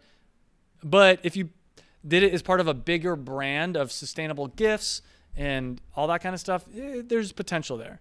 I'm going to put a, now what we can do, let's look at sustainable gifts. Let's take sustainable gifts. Let's put it in the Magnet 2 tool. And I'm going to show you what this is going to do. I already did this earlier, but I'll do it again. Now let's just load it from search. So what I'm going to do now is I'm going to look through all the keywords down below, and this is going to start just like sparking ideas. I'll show you what I'm talking about, because they show like recommended keywords.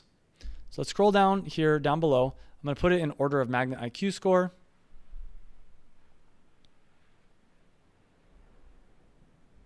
Go to 150.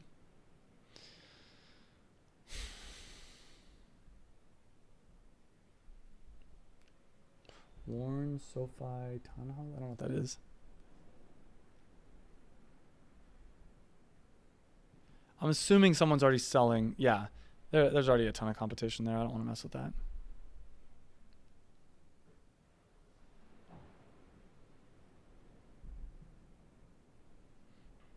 Paper towels. Sustainable paper towels. I mean, you know, that might be too much of a niche, but sustainable paper towels. Where like their whole thing, I spelled towels wrong. Where their whole thing is basically towels. Where their whole thing would you could like really have the branding of, let's see, bamboo paper towels. That's probably sustainable, earth friendly, sustainable. Yeah.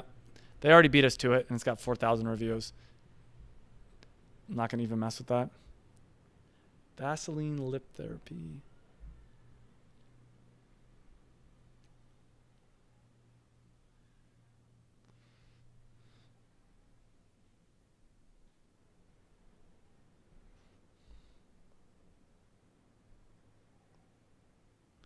Still time.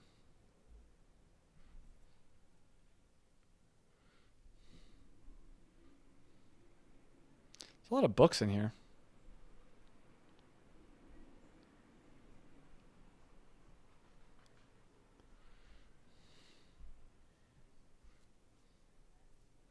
Jack Black lip balm? Does Jack Black have a lip balm? I didn't know that. A lot of lip balms. I don't know a lot about the lip balm market, but I mean, I'll put this as like a future thing to kind of go into more. It seems like there's a lot of lip balms that people are selling, and maybe there's a way to improve the lip balm. Let me go here. Maybe what you could do is add some kind of an ingredient, an emerging ingredient. Kind of emerging. Actually, funny enough, the hojas, the ají amarillo paste and hojas de guanabana. Guanabana. Yeah, I think I said that right. Close enough. Both of those things are emerging ingredients. I actually didn't even do that on purpose. In fact, let's look this up. Because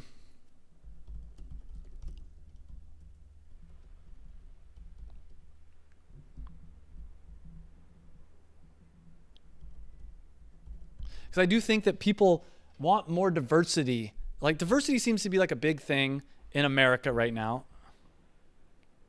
This is from 2020.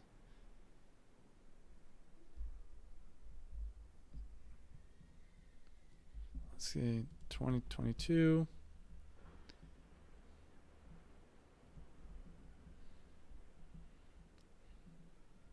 Let's look at this. It's a video. I don't want to watch a video right now.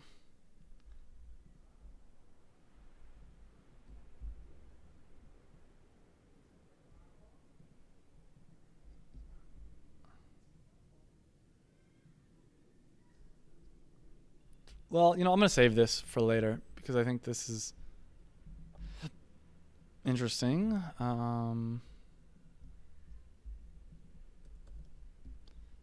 Might be worth watching. Let's see, for global tastes. A desire for authentic flavors is driven by interest in long-term wellness and overall health. Just give me the highlights here. Oh, here we go. Taste trends.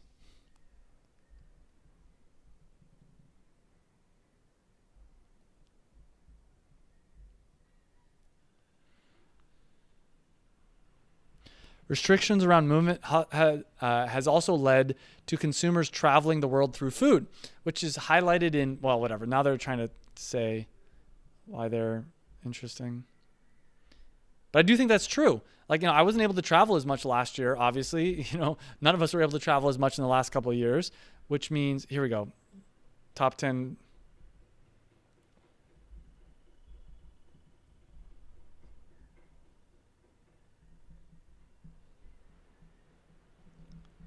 Biggest, let's see. Emerging flavors. Yeah, emerging flavors. Let's see.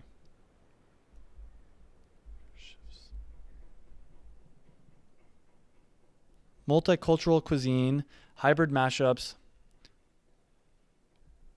sweet and spicy chili sauce, plant-based Korean style meatballs. Everything flavoring. Taste of tequila. Savory tequila. Yeah. All right, let's see what else we got. These aren't super functional ingredients. The people pay. 65%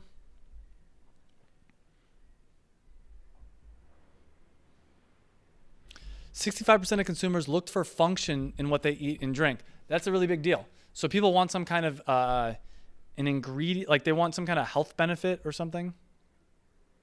So like I see this a lot with, not to say that you could make money from this per se, but there's a type of tea that I drink sometimes. It's like it's like an anti-inflammatory orange tea. Yeah, my brain, that's what happens when you wake up at 3 a.m. My brain's not fully working. It's not turmeric tea. Plant-based meats take on new forms. Value returns.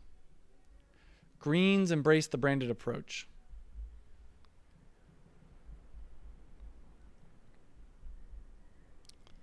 Flexitarian. Mushrooms, I think, are continue to grow. Bigger, better breakfast. Bottled cocktails. Nostalgic desserts. Japanese flavors. I think foreign country. Levantine food, CBD. Can't sell CBD and, well, you kind of can, but it's hard. Spicy foods. All right. Well, anyways. Obviously, I'm trying to cram all this kind of product research into a very short live training here. So, I can't do everything. But what I would usually do is I would research, what are all these trends? And I can't quite find an article. If anybody can find an article and help me out, what are the big new ingredients? What's the next acai? What's the next, what was really big recently? There was something that was like a tea for immune system.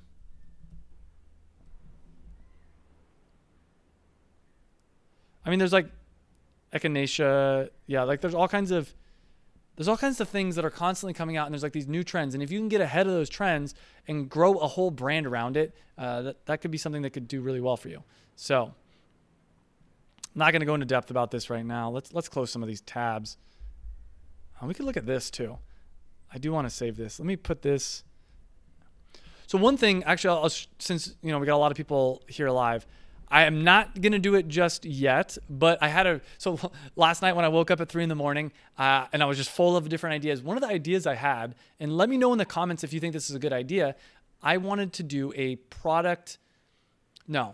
trends report, a monthly trends report for everybody that joins the Passion Product Formula, where I share what I think are the top 10 trends, maybe top 5 to 10 trends or product trends, things that people are buying. And there's another company called trends.co that I might end up joining. And maybe I'll even share the login with some of the Passion Product Formula members. I don't know if I'm allowed to do that. We'll see. But if I can't share the login, then I'll just read the different trends and I'll share what I see as the future. Another thing that, yeah, so that's something that I'm thinking about adding. Let me know in the chat if that's something that you would appreciate or would find valuable. And if not, then you can also say that. But because I know a lot of people get stuck with product research, so that's an idea I had. All right, so let me do this. I'm gonna go over here. My battery, I have 2 laptops going right now. And so I have one laptop where I'm just kind of checking on how everything's going, and that's about to die. So I'm gonna refresh that, see how that's going. So, all right, here we are. Ahi Amarillo paste. Actually, what's the fastest growing ethnic food group?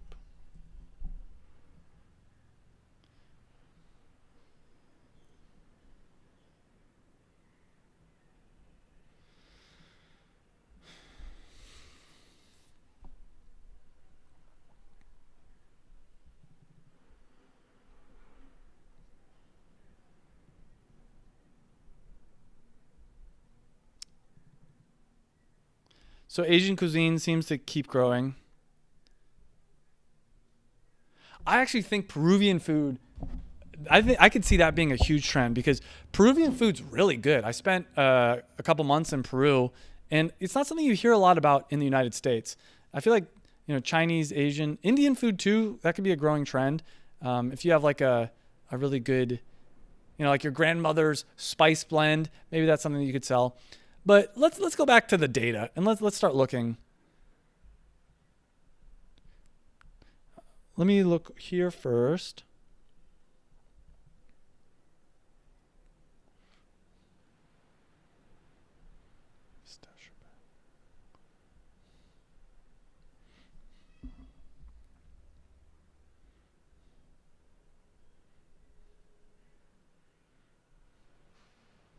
I'm not really finding anything that I'm super pumped about. Lip balm keeps coming up, but I'm sure there's a lot of competition. Just a matter of, could you find a way to make it unique? Bamboo reusable paper towels. All right, let's do this. Let's switch methods. Now we're going to go back to the bestseller rank list. Oh, I know what I wanted to do before that. I typed in tea. Did that ever come up? Sustainable toys. I still think that there's something to this whole sustainable gifts thing that like people are going to want to start. I mean, it's also, think about when you're giving a gift to someone, it's kind of a status symbol. When you give them a gift, you're kind of showing off how, I'm not a fan of the whole woke, but I can't think of a better word right now on my limited amount of sleep. But like you're showing how like cool you are. Because so by giving someone a sustainable gift, it kind of shows that, hey, I understand, I'm with you kind of thing. So let's look at tea. Let's look at some of these different teas. So what I'm going to do here is I'm going to go to Magnet IQ score. And I'm barely scratching the surface here. There's so many advanced filters and things. Search volume trends. Yeah, I'm not going to even, there's so much more I could be doing here, but that's okay. Bump.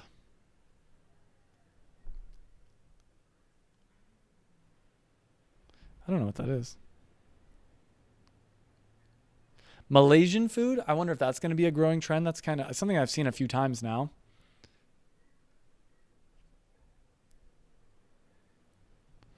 Ice blushberry. And the truth is, this last one, the last thing I was looking for, I only looked on the first page. I didn't even go to the second or third page. And usually second, third, fourth page is where the riches are.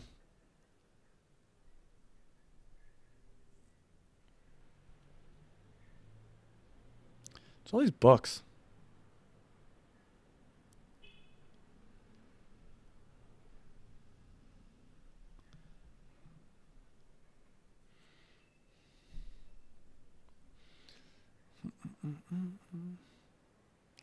This is the most watched YouTube live I've ever had.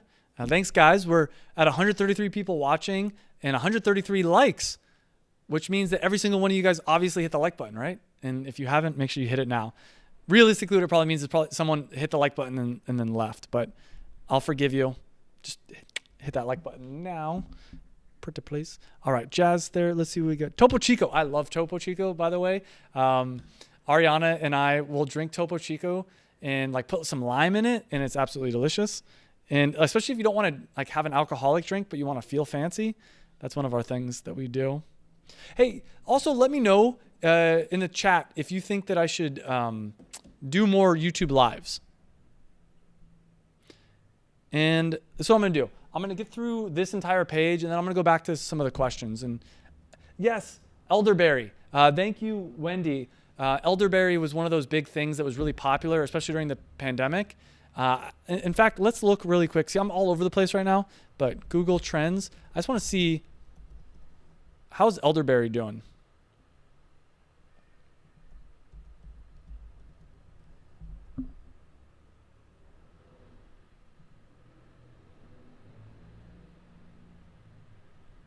Huh. It's actually, did I do it wrong? It's actually not that widely searched. No. Elderberry tea. Wow, that's surprising. So it still might pop off at some point. Don't know for sure. All right, so let me finish this. Tiesta tea. Every Earl has a silver lining.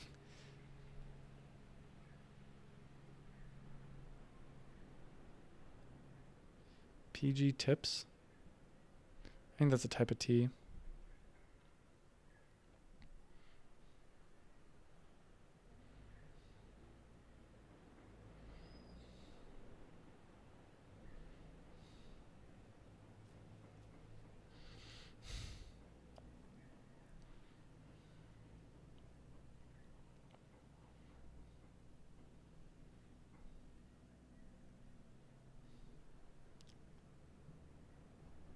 Steep. Oh, okay, that's a brand.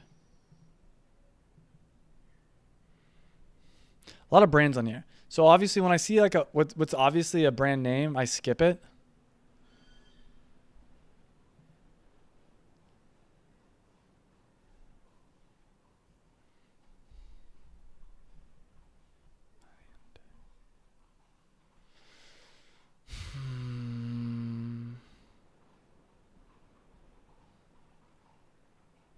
Hey Girl Tea.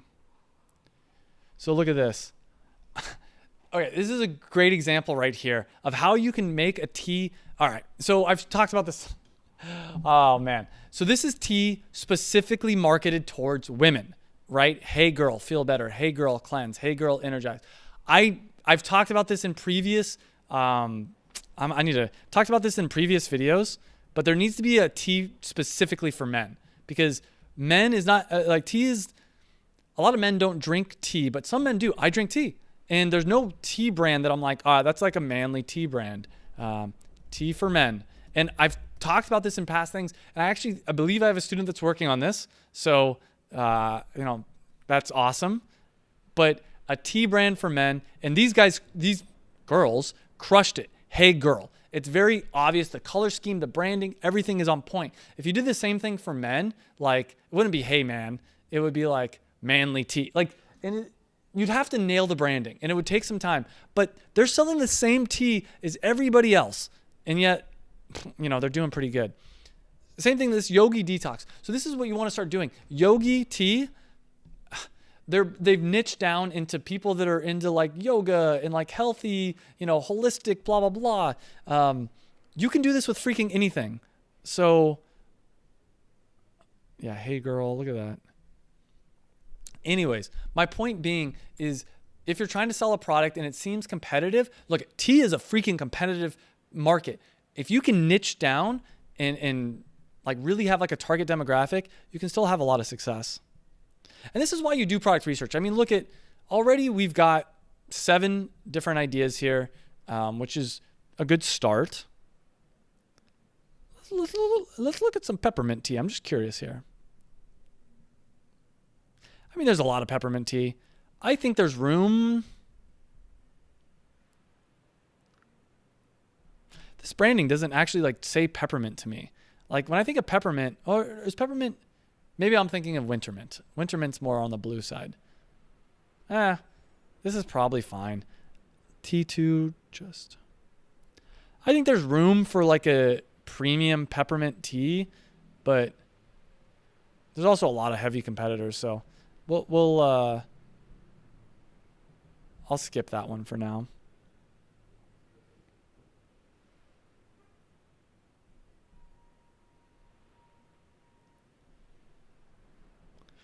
The winemaker.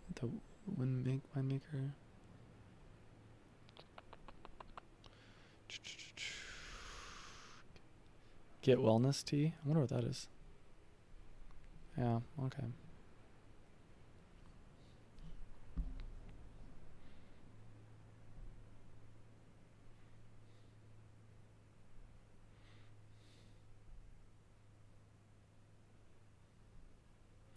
Holster.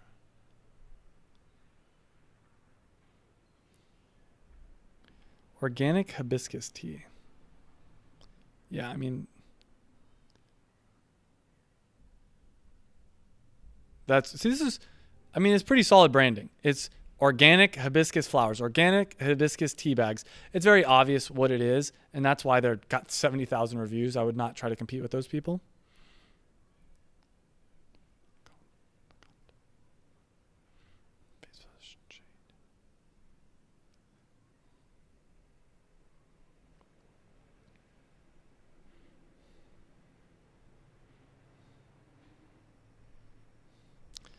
I mean, there's a lot of chamomile tea.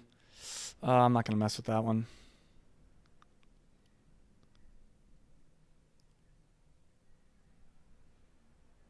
Yeah, see, there's so many brand names. We have to get through the brand names into the details. Asian Gourmet Green Tea. I'm assuming that's a brand name too.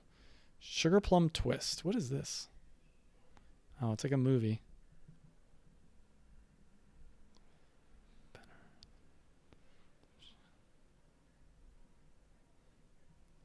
Israeli fruit tea.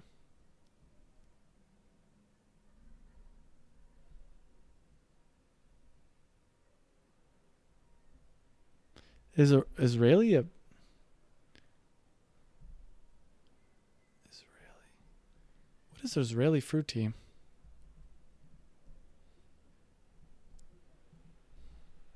This might be a winner. Let's see.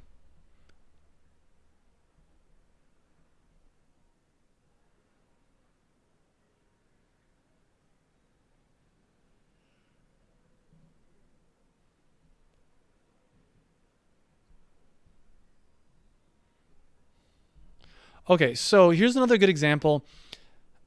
Yeah, this is interesting. So Israeli fruit tea. There is other Israeli fruit teas out there, but when I type into Amazon Israeli fruit tea, the products that come up. Oh, this is a great one. What? Sorry. Israeli fruit tea. Yeah. Okay, search volume 334. So it's not crazy high. Maybe that's why. Still, when I search Israeli fruit tea, none of these results actually have the word Israeli fruit tea in them. But yeah, people are looking for it. I mean, I guess this is Israeli fruit tea, but so this deserves at least a deeper dive. Israeli fruit tea, 334 people a month are searching for it. And that's not a lot, but it's something. And Israeli fruit tea would probably last a little while, but like there's all kinds of fruit tea and none of them are Israeli. Now, is there other names for Israeli fruit tea that people are looking for? I don't know. Now, this one probably wouldn't be a $50,000 per month. This would probably be, $5,000 per month.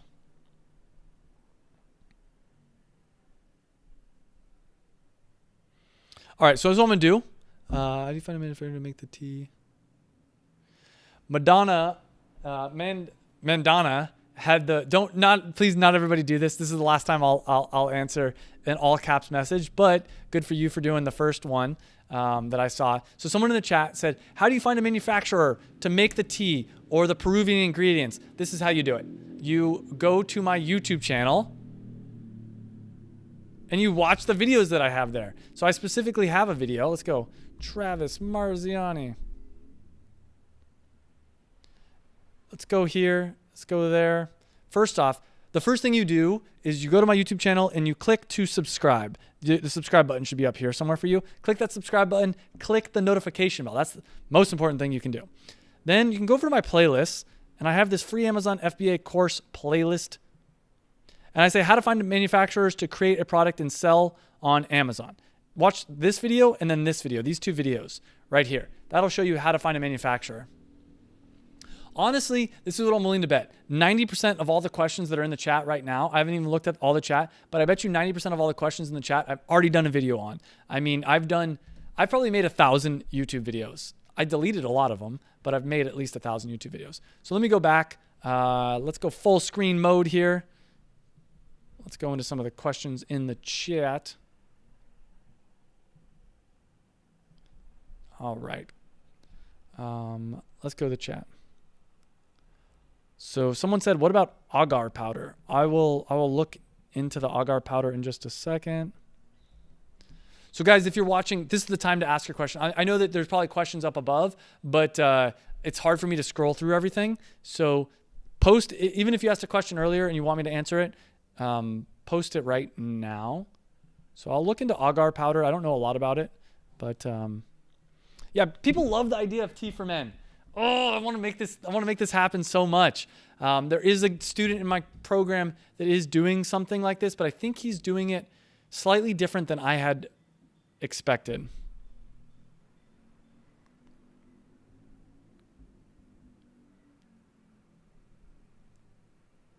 Yeah, Cheryl said I know that we have the weekly Q&A call, which the weekly Q&A call for everybody that is in the Passion Products formula is later today. But they said that this is great, and I'm really glad that people are liking this. So Diego said, should I pay you for 1 hour worth of your time to share my idea, or just pay to the course and start working on it? Honestly, I would recommend just joining the course, because in the course, people always come to me and they ask me like, hey, what do you think about my idea? And my answer is always, well, usually the people that ask me are in the course. I always say, go through the course first, because I have probably an hour and a half worth of content on how to validate your idea. Then validate your idea. Once you've done that, then come to me and ask me what I think about your idea. I'll be honest, I charge a lot of money hourly. I make a decent amount of money for, last year I made about, maybe I shouldn't share numbers, but I make a decent amount of money, which means I have to charge a decent amount of money per hour. So that being said, it's better for people usually just to join the course. And when you join the course, you do get 2 one-on-one sessions with me. So, and you get weekly access to the weekly Q&A calls. So you can always join the weekly Q&A calls and say, Travis, here's my idea. What do you think about it? And I'll give you an answer. Usually I do ask you to go through module 2, which is the product idea validation module first. All right. Agar powder for mushroom correcting it. Sorry. Cool. So let me see. There's some more questions here. Someone says something friendly tea. I'm not sure what that is, but I don't. Yeah. Yo, bro, tea. What do you think about creating a board game, Richard?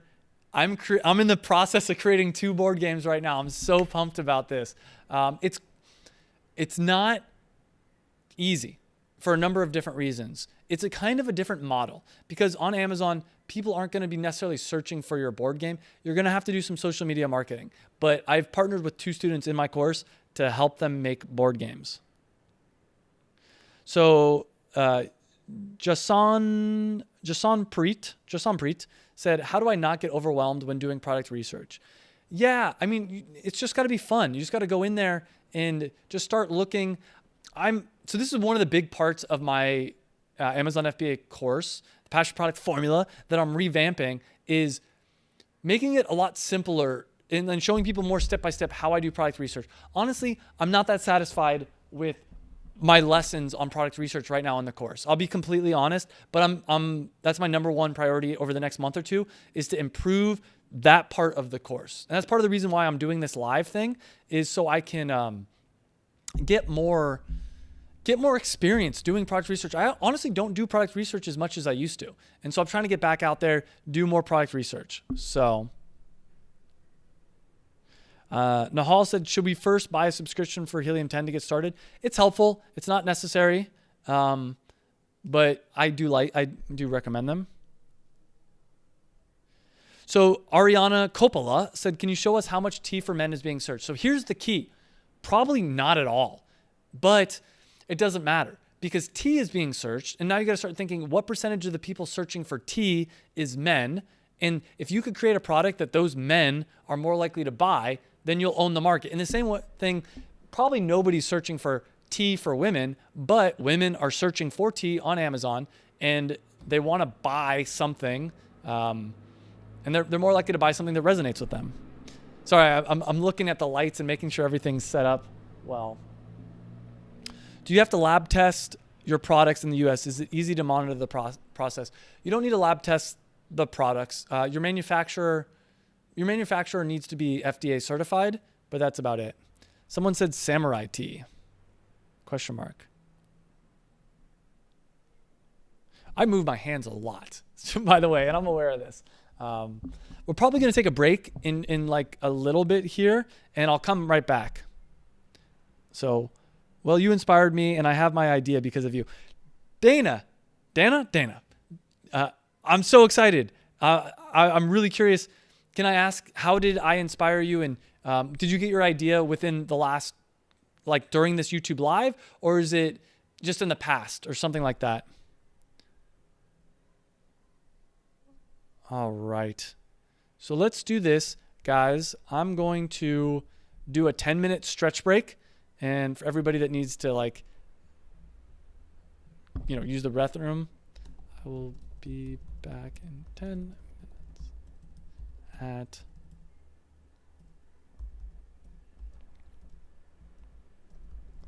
so let me just put a little message here to let everybody know.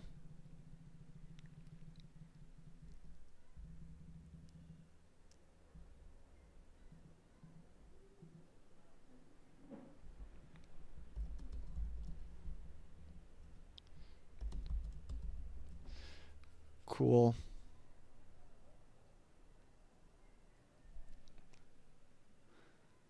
All right, guys. So let me just put a little screen saver and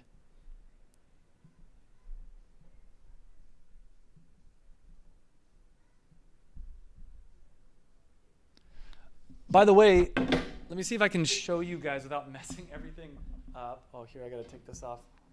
I'm going to show you guys the view. So I got a beautiful ocean view from the house. I don't know how many of you guys have seen it before, but let me try to turn this around.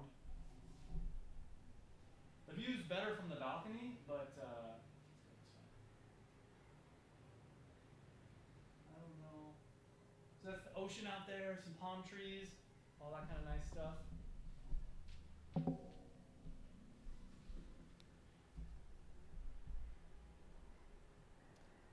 Yeah, it looks like the palm trees are. You can actually see better from the balcony, the ocean.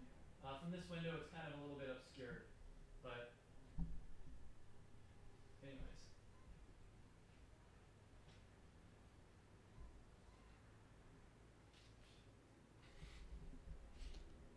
Let me see. I just want to set up the camera so I can come right back in. Yeah. All right, guys, be back in 10 minutes. Make sure to hit the like button and subscribe and all that kind of stuff. Got 131 people watching right now. I expect 131 people watching when I come back. All right, thanks.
All right, guys. I'm back. All right, let's do this. It was a little 10-minute break. You know, I messed up because oopsies. I messed up. The screen recording software, or the screen sharing software, I should say, for YouTube Live is a little bit finicky, especially when you only have one monitor. So I'm a little bit frustrated because I've got, as I mentioned, because I'm in Mexico right now at the beach house, I only have my laptop. And because I only have my laptop, I don't have my multiple monitors set up. And, you know, I'll just, a quick personal share before we get back into the product research live is I've been spending the last year, I'm very grateful. I've been able to travel and move around a lot. And I got rid of my apartment in Santa Monica. You know, some of you guys might know, February of last year, got rid of that apartment. That's when I came down here to Mexico. And last year, like June-ish, I bought this beach house in Mexico. And it's amazing as it is to be able to travel around and just work from a laptop. It's kind of frustrating just working from a laptop because I actually love having multiple screens. And when you have multiple screens, it's very easy to do YouTube Live because the main screen that you're sharing could be your middle screen. And then on your left, you could have OBS, which is the software I use to do the YouTube Lives. And then on my right screen, I could have notes and stuff. But when you only have one little laptop, you got to scroll around. And that's why during the break, you guys saw this, which is the software. And this is the software I use to share the screen. And so I came back 5 minutes into the break and I was a little bit frustrated. And now we're only down to 118 people. And Ariana Chadrawi, shout out to Ariana, is watching live. Thanks, babe. Ariana's my girlfriend, for people that don't know. So she's featured in some videos. She was featured in, if you go to my YouTube channel, here, I'll actually share it right now. Honestly, she's in some of my most popular videos. They crush it. And she's working on her YouTube channel. Just type in her name, Ariana Chadrawi, and you can see that. Let me just show you guys, though. This is a must watch. Her latest video, where was it? Right here. I tried Amazon FBA, the honest results. Boom. Also, one of my most popular videos of all time, little cute face right there. My first year selling on Amazon, the honest results. We like to share the honest results here. So anyways, one thing that we're working on, one thing I want to change is having more of a permanent home base. And right now, Ariana and I are deciding between LA and Austin. Leave in the chat if you guys have been to Austin, what you think about Austin, Texas. And I know that there's a lot of Californians moving to Austin and some Austonians are a little bit upset about that.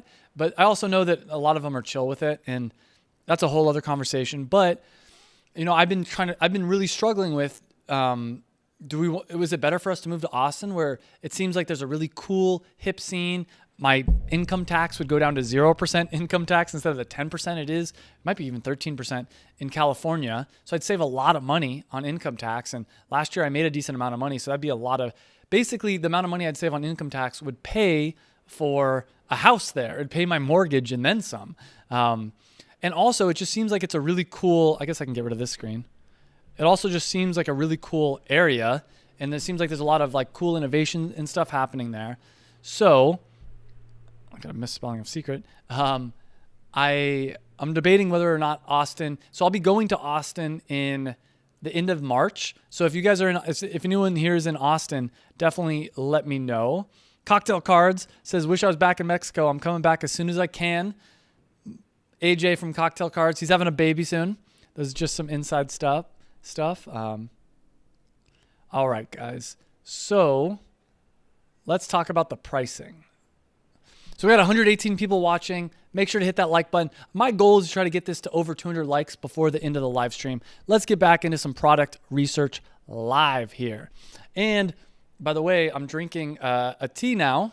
I meant to make it earlier. Drinking a tea that has a lot of turmeric in it. So if my teeth look yellow, that is why. It's warm. It's good. I had an issue with the water heater. And Ariana was telling me about this the other day, but I'd push down the button to the little hot water kettle thing. I pushed down, it's electric hot water kettle. I pushed down the button and it would pop up, and I would push it down and it would pop up. So I had to sit there and I had to hold it so it would get the tea hot. All right.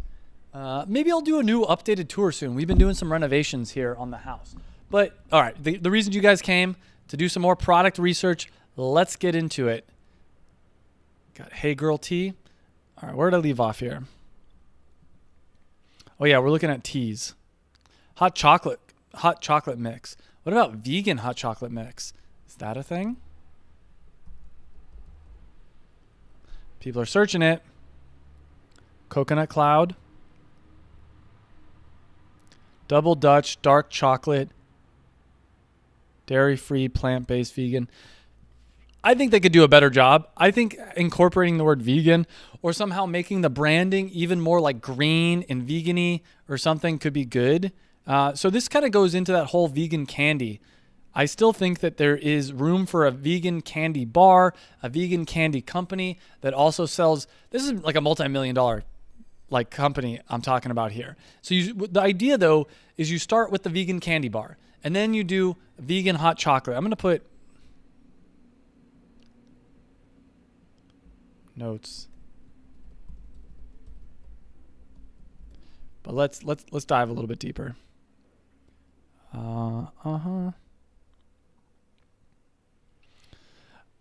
Another thing, I don't remember if I already mentioned this in the live stream, but I'm doing a high caffeine tea. So let me show you guys this.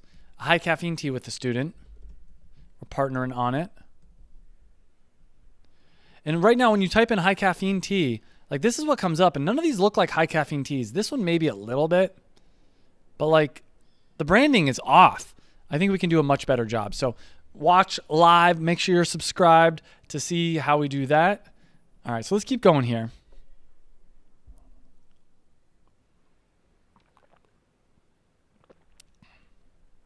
I don't know what is-array is. Oh, it looks like it's something not related. Nestle peach tea, true lemon iced tea.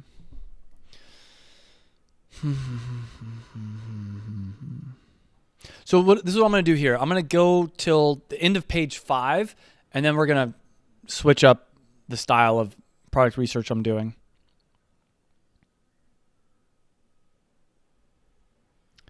Piping bags.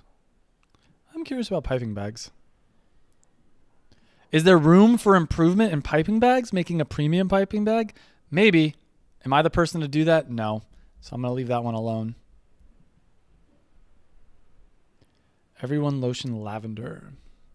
Ayahuasca tea. I want to see what comes up for this.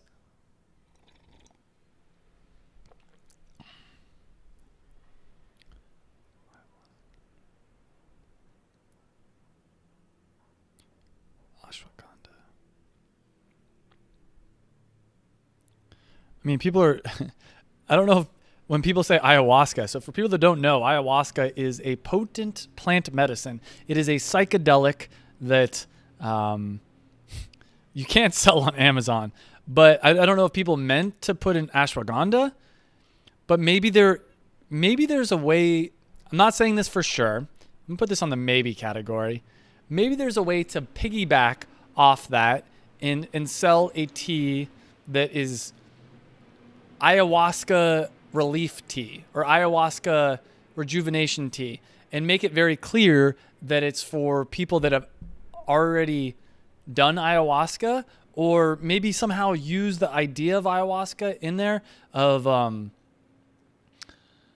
like for people that are looking for a spiritual experience, but it's not like, you can't put not to say drug, you can't put plant medicine. Well, you can put plant, that's not the right word. You can't put psychedelics. You can't actually put real ayahuasca there, but maybe you could piggyback off people that are searching for ayahuasca tea to somehow, and this is a little bit weird, but like somehow, like what do people searching for ayahuasca tea want? They probably want the actual psychedelic thing, but maybe you can give them the second best thing, which would be some kind of a tea that'll help them meditate and relax, or a recovery for people that have already done ayahuasca.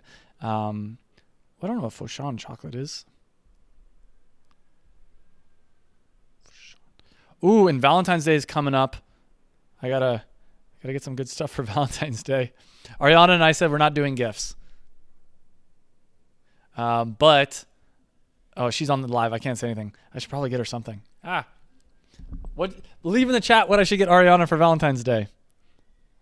At least, at least maybe some flowers. All right, let's keep looking here.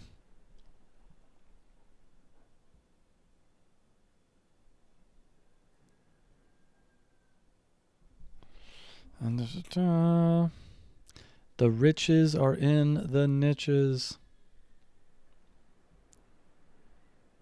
Kombucha chemistry. What is that?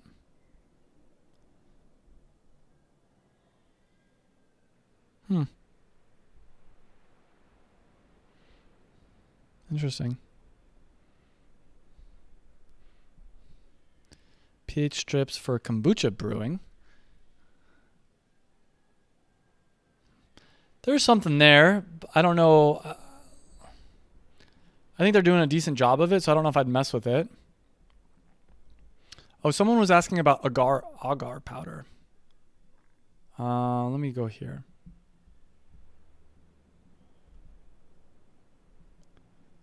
And it was like specifically for mushrooms or something.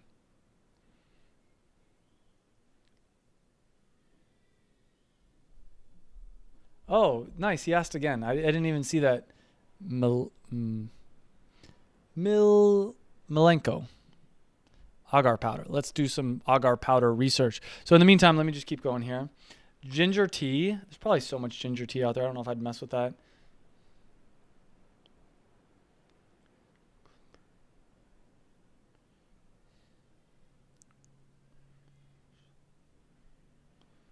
Ginger.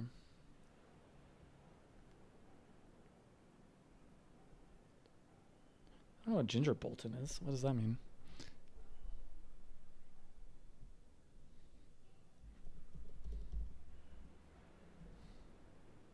Oh, it's an author.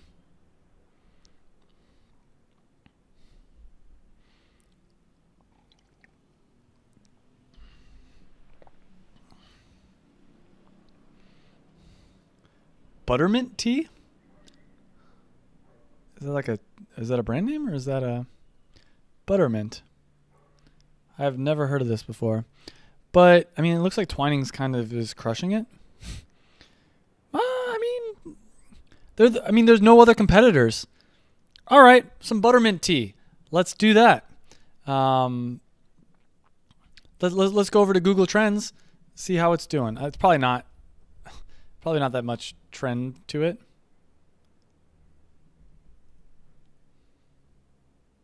Yeah, nothing. Buttermint. I would do a little bit of research about some Buttermint. I'm going to put this on a maybe. Buttermint? Question mark.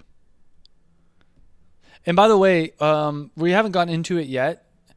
In the course, I've probably talked about it in other videos, but I do, there are some like criteria that I usually fill out here, but right now I'm just in gathering mode. I'm just gathering lots of different ideas.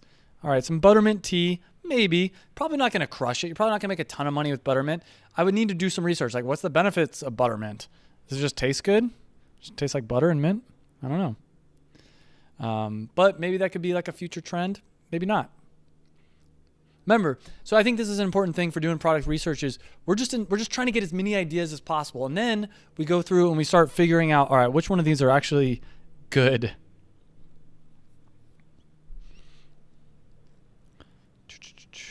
Brula, chocolate honest, Tulsi Tea, organic India.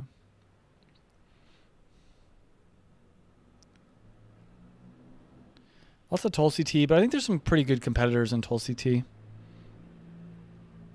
Yoga steaming herbs. What does that mean? Yogi steaming herbs. Oh, okay, I see.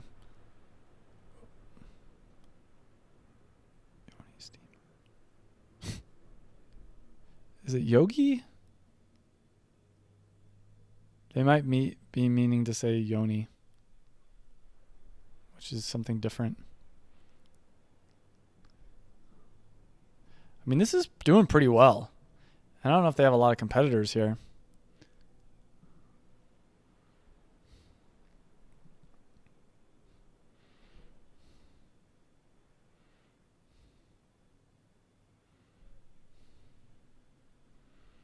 mean, they're making they're making tens.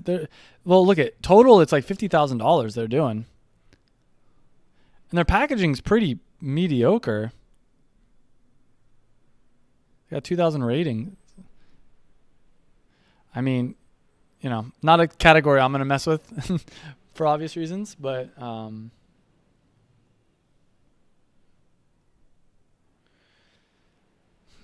Mangler. Look at this, another tea company. There's so many tea companies. Mangler tea leaves. How are they doing? Probably not super crazy well. So hopefully too, as you guys are watching this, you're seeing like all the different opportunities. Even though we're not finding as many products as I would like, you see like there's all these people like this person right here, Mangler Wellness Tea. Their listing is crap. We could definitely crush them. Let's see how many sales they're doing. Sorry, no offense if that person's watching, but they're not. They only have 3 images. They're doing $2,000 a month.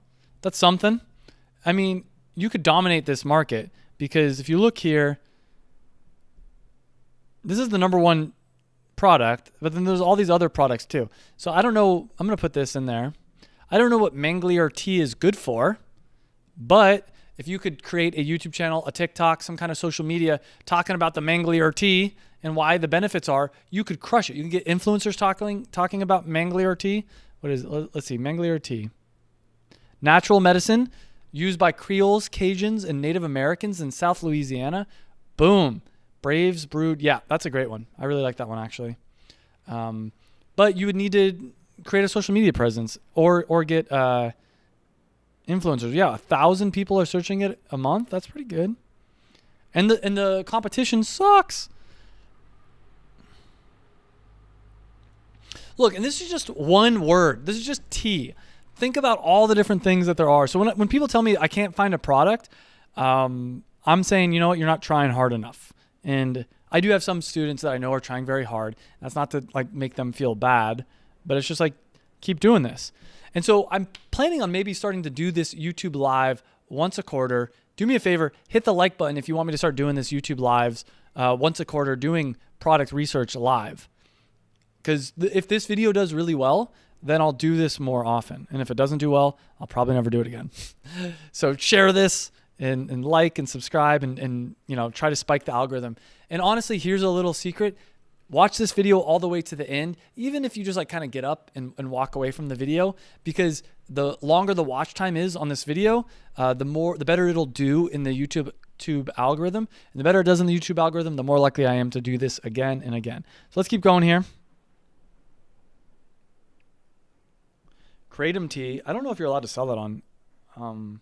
I knew a guy that was crushing it. He was making so much money selling Kratom tea, but I don't know if you're allowed to sell that on Amazon.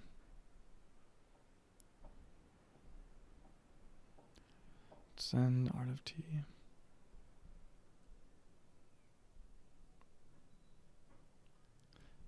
Defense tea. Defense teas. I wonder how many people are searching defense tea. Let me see something.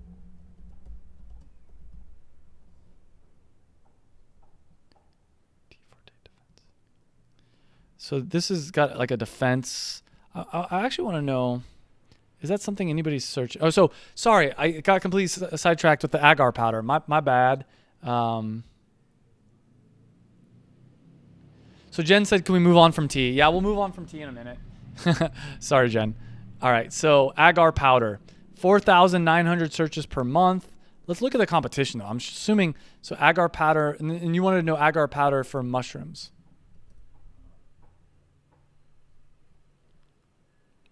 Agar. So there's lots of Agar powder.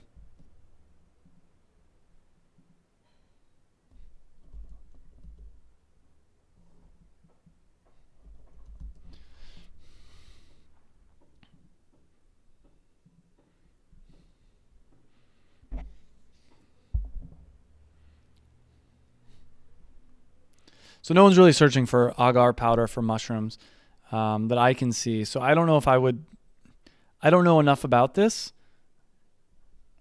I don't know enough about this topic. That's the truth.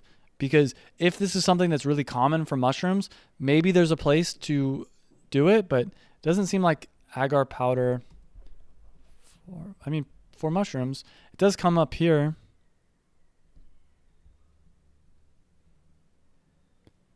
I don't know. 1 pound?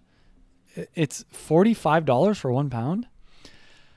I'm not 100% sure on this one because it doesn't seem like there's a lot of search. Let's look in Google. Shoot, I should have kept it up.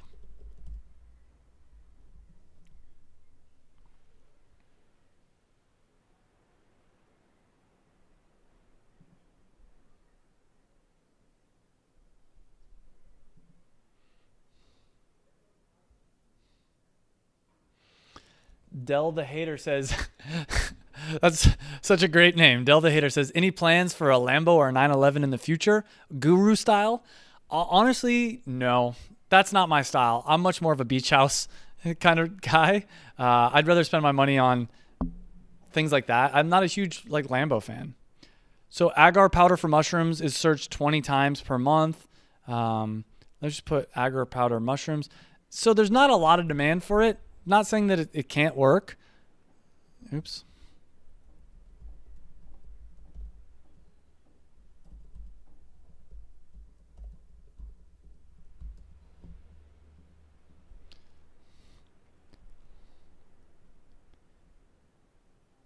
Agar powder gets 5,400. Yeah, I mean, agar powder. Not that many people are searching it.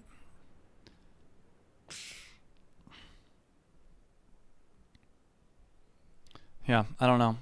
Sorry, but I mean, I think look, I firmly believe any idea, if you do the proper social media, you can crush it with. But it's not something I would do. All right, we're moving away from tea. I got a request. So let's try a different method again. This time we're going to do bestsellers. This is another method for finding products. So let me try, instead of grocery and gourmet, I'm going to do a house. Let's see, health and household. Let's look at the supplements. Wellness. I told you wellness is like a growing category. Let's look at wellness and relaxation. Alternative medicine, maybe. Let's see what's in this category. Look, there is thousands of categories. I'm kind of just picking at random here. Aromatherapy. Ayurveda. I think I kind of said it right. I really like this category because this is something that I think is going to grow as people are looking for more holistic, healthy remedies. Ashwagandha is a big one. De-stress, relax balls. I probably need that. Maybe I should look at trying that. Generally, I don't like a lot of this stuff. So ashwagandha gummies. Look, I think ashwagandha gummies is one of those things that if you would have found out about it a few months ago, you probably would have done really well, but it's probably too late. Ashwagandha gummies. I don't know how to spell that. It's a hard word to spell. I'm not going to lie. Ashwagandha gummies. Ashwagandha. It's definitely improving over time. Look at that. It's spiking hard. Ooh, I talked about ashwagandha like a year ago, and it's still growing. It might not be too late, but there is a lot of competition. So you'd have to figure out how to make your product different and better than the competition. Let's keep looking here, though, because maybe there's some other things that are interesting.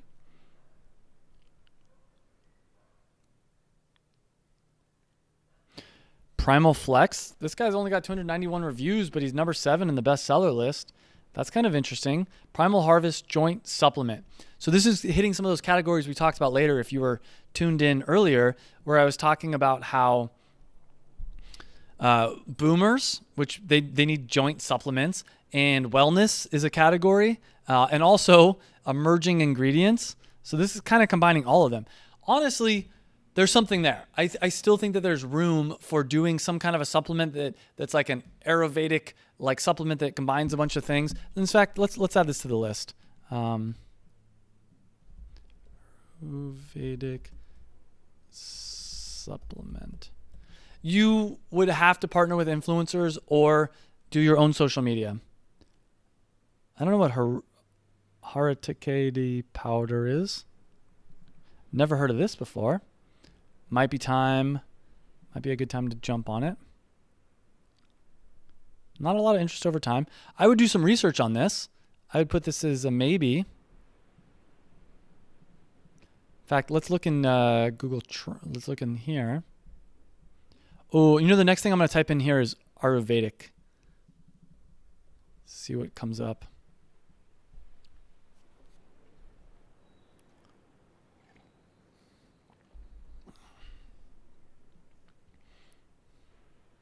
$2,000 people a month are searching this. I've never heard of this thing before. I don't know what it's good for. I'm assuming it's some kind of...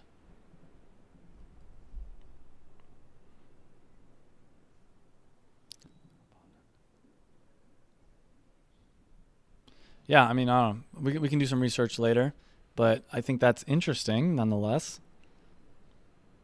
Maybe there's a way to add that to a supplement, because right now it's like half a pound. It's just like in some big thing, but maybe people would prefer capsules. I don't know. Let's look at Amazon, see what there is.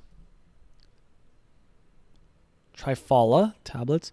Well, I don't know what Trifala is. Oh, it says with Amala, heart, whatever. Maybe people just want a pure Third Eye Awakening, Harakati Plus. Let's see how much they're doing. Like, this branding and this photo is not well done, and they're probably doing pretty well. Let's see. Yeah, this is not professional, in my opinion. Good job. Congratulations for them for doing however well they're actually doing. Let's see what the results are. $25,000 a month. Look at this listing. Look at how unprofessional this photo is. This is bad. Yes. This is a winner. This is a pretty big winner. Maybe they do a ton of social media. Let's look at this powder. Let's see how much they're making per month. There's something here. It would need a lot more work, and we'd need to think about it a lot more. But this so they're only doing $4,000 a month with this. So the riches is in the pills. That's the way to go. So maybe I don't see anyone just doing. Oh no, they're doing a pure capsule made with premium herbs.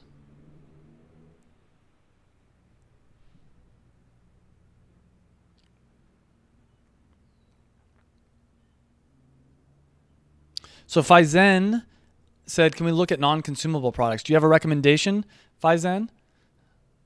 Consumable's good. I do a lot of non-consumable products, but I think the benefit of consumable is that people are going to consume them and they have to order more. So it's doing $5,000 a month. Here's the other thing with Amazon and with having an e-commerce business in general is you don't need to just have one product. I know that, we talked, the title of this is Finding $50,000 per month Amazon FBA products, but keep in mind that some of these products aren't going to make you $50,000 per month. But if you do, 3 of them, 4 of them, 5 of them, that combined will be, enough. All right, let's keep looking here. More ashwagandha, hemp cream. What is this? Bayman Botanicals Mahanarana oil. Ayurvedic massage oil. That's interesting. I don't want to dive in depth into that right now, but Gutta Cola powder. Again, maybe turning these into pills. So here's what I'm imagining now. A whole line of pills, supplements that's like the Ayurvedic series with really nice design bottles, and that each one has its own. You could do one of two ways. You could either do each one as just like a pure version of the supplement, or kind of like this guy did. Oh no, the one guy did. Where was it? The one guy that did the third eye thing that I was talking about earlier. Each one could have its own thing, kind of similar to like the Hey Girl tea that we were talking about earlier. I think I might have closed that down. With the Hey Girl tea, each one of them had a purpose. So it could be Ayurvedic medicine. It could be like, we'd have to come up with a good name, but each one could be like cleanse. The next one could be like rejuvenate, whatever. And each one has different Ayurvedic herbs in it that you take as pills. Just an idea. Massage holder. golden milk powder here. There's a lot of that though. Stress, relax, ashwagandha. Yeah, like de-stress could be one of them. Tranquil mind. Costus root powder. All right. There's a ton here.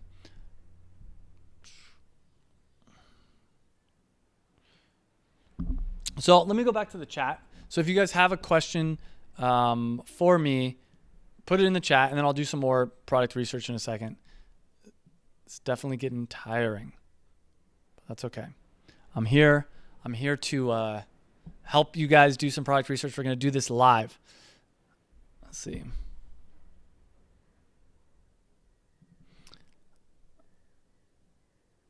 All right. So I'm not going to, so one person was asking about the new secret product research method. Let me share that right now. And then I'll go back to the questions. So here it is. Number 7, you guys have been waiting for. Here's the secret. And maybe this is, maybe this is obvious to some people, but I know it's not obvious to everybody. You don't need to necessarily come up with the idea. Here is one of the keys. You can actually go and talk to influencers and tell them that you are an Amazon FBA expert, that you're creating products. In fact, people that join my Amazon FBA course, this is another bonus thing that I'm going to be adding, is I'm going to give you a template on messaging influencers. And basically, the idea is to partner with influencers, and so you can ask wellness experts, for instance, and say, hey, what is a product? What is a supplement that you see is emerging, something that's trending, something that should be being sold that's not being sold? You partner with them, you handle the logistics, they handle the marketing, and together you guys end up having a huge success. But in general, the secret is that you don't need to come up with the idea, that you can partner with other people. And this is actually what I did for my first business. Let me pull this up. The website is not the prettiest website, but it works. bdancewear.com. This was not my idea. I don't care about dance clothing. I don't really know a lot about dance clothing, but this business ended up doing a couple $1 million in sales. I didn't have this idea. My mom and I partnered on this business together. She had the idea, but I was able to make it into something, relatively special. So with that being said, that's the quick version of it. I'll probably talk more in depth about it later in this video. But it was kind of an epiphany moment that I had of, partner with influencers, partner with other people, ask them. So find influencers in any different category and tell them, what is something that is not being sold that you think should be sold, and tell them, let's create that product together. So that is my new secret strategy that I'm going to be exploring a lot more. If you are in the Passion Product Formula, give me a couple of weeks, but in a couple of weeks you can bug me and ask me hey, where are those templates? And if you are in the Passion Product Formula, my Amazon FBA course, then you can, one of the strategies is messaging influencers and saying that you're working with me, because you are working with me. If you're in the course, you're working with me. We're friends, we're business partners. So, and that way you can say, I work with Travis Marziani. He's an Amazon FBA expert. I'm helping him to find influencers to do products with. And yeah, we can talk more about that at a later date.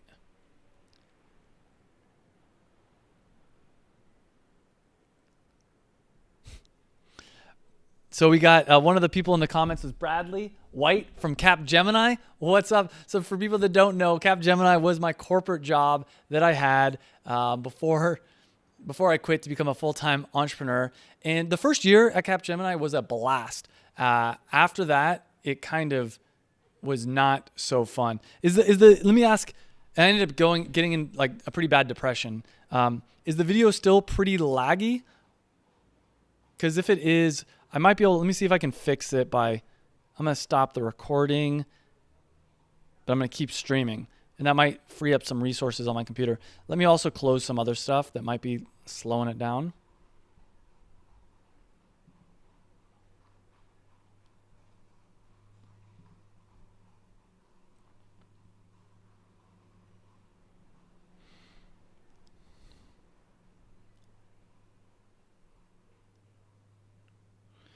So Wada says, how much time does it take you to do product research in reality? And the answer is, it depends. Sometimes I'm just walking around and I get an idea and it's just, it hits me. And then other times it's not. And other times it does take a little while. So it sounds like some people are saying that the video is pretty laggy, and some people are saying it's not so bad. I tried doing something to fix it. Let's see if it's going to fix it. So it seems like everyone's saying, yes, it's laggy. Is the audio also laggy, or is it just the video? Let me ask that.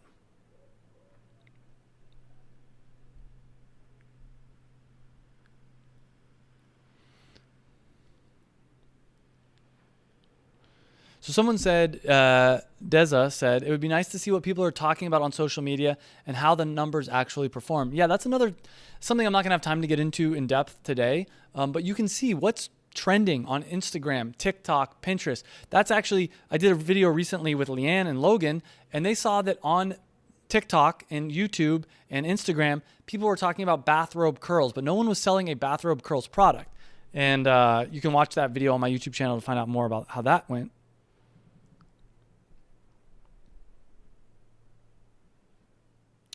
Ayurvedic. That's how you pronounce it. Ayurvedic. People are saying it's better now. It says, do most U.S. manufacturers accept small minimum order quantities? It really just depends. All right, everyone's saying that the video is a little bit better now, I think. And I think it's because my recording, my streaming software was just getting bogged down in my computer. Let me do this too. I got to change. All right. What do you guys want to see now? Let's see. Should we do some more product research?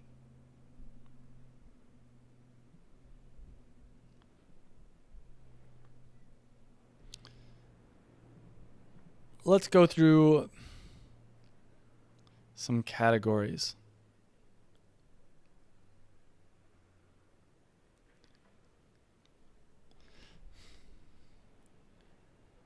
Aromatherapy?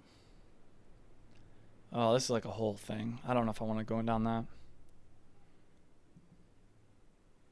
Let's go any department.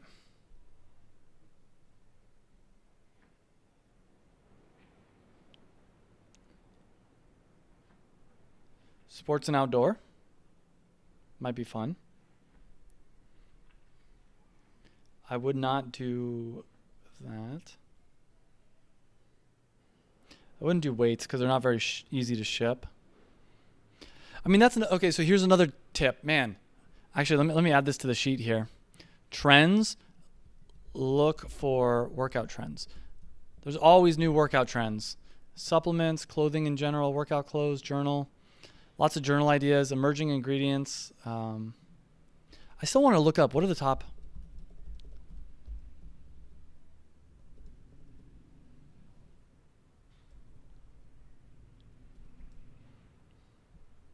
Beauty ingredients. That's interesting.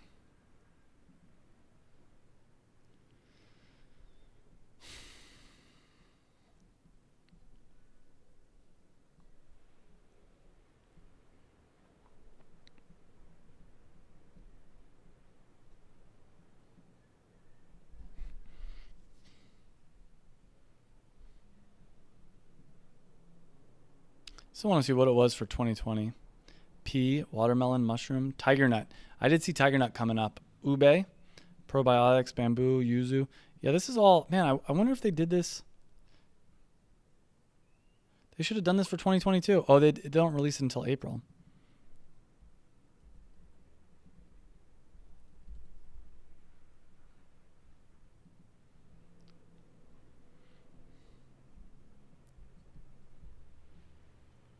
Upcycling is a big thing. If you guys don't know, it's like basically things that used to be thrown away. Like, for instance, the grains that they used to make beer, you can turn those into like food. More milk alternatives. Ariana's making an oat milk company. It's like more of a small local thing. Immune health is going to stay big for a little while here. But one thing I like to think about is the opposite side of things. So I see a lot of these trends as pendulums, meaning that if it swings too far to one side, then you want to be aware that it might swing to the other side. So right now we're focusing on the immune system and strengthening to the immune system. But what happens if the immune systems get too strong? You start having autoimmune diseases. And I actually partnered with I didn't partner with her. One of my first students was a girl named Carla, who I've done a video with before, that has it's called autoimmunity, and it's a tea for people that have autoimmune diseases. New insights into diet and cancer.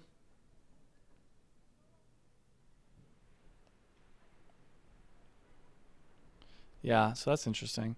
But you can look at all these different things. Again, I'm kind of looking at consumable products right now just because there's a lot of money in consumable stuff because people have to keep dog things. People treat their dogs really well. Toys, games. So here's an interesting thing. It's like use these things as prompts. Like, what is a toy or a game that you wish you could play, and try to make a product out of that.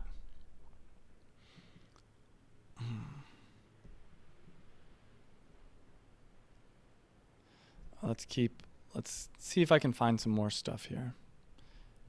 Workout trends. Okay, well, let's look at this. What are the top workout trends?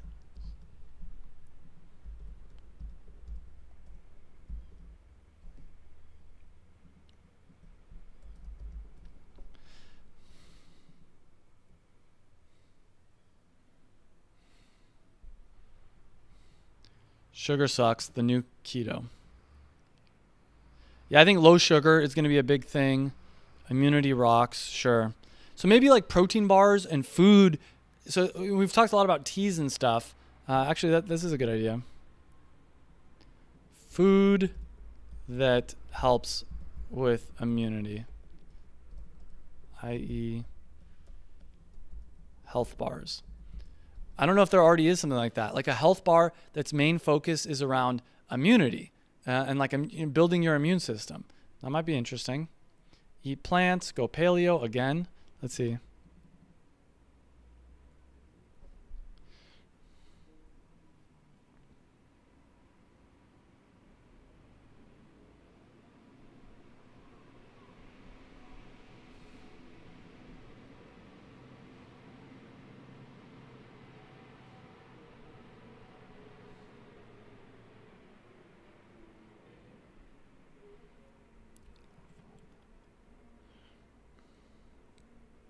This might be interesting.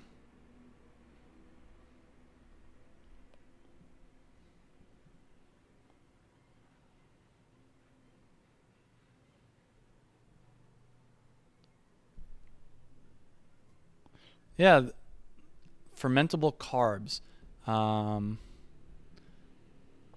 This might be something that you guys could make a product out of. Oops, why is that so small? Maybe a bar that has a low FODMAP. What is that? Well, it is basically people with like irritable bowel syndrome. If there's fermentable carbs, they're going to have gas and issues like that. So having food that doesn't cause those issues.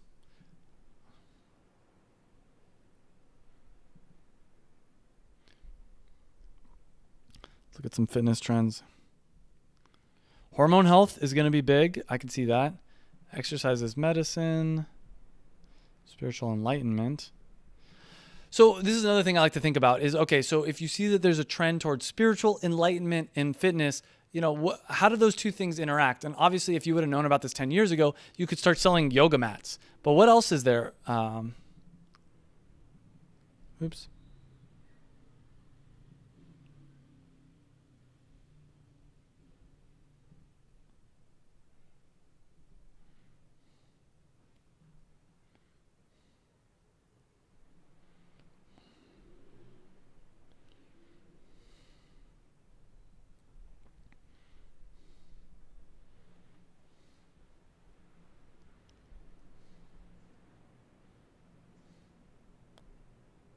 Natural alternatives is a big one.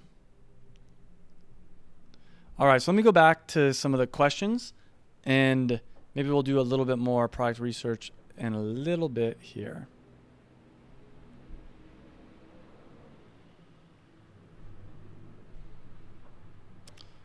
All right, so if you guys if you asked a question and I didn't get to it, please ask it again, because sometimes I don't see anything.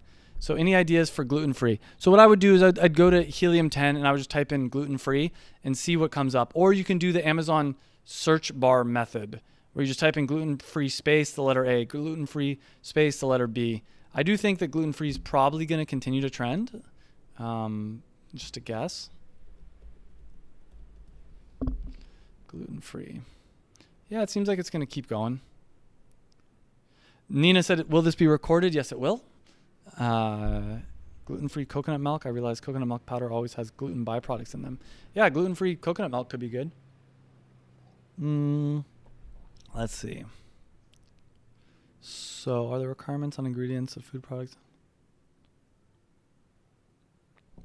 I don't know a lot about Amazon Japan. Okay, so are there any requirements on ingredients of food products? For example, less than 20% of daily. No, none that I know of as far as those kind of requirements. You know, you can always talk to manufacturers about that, but as long as it's not going to hurt people, usually you're fine. Ayurveda.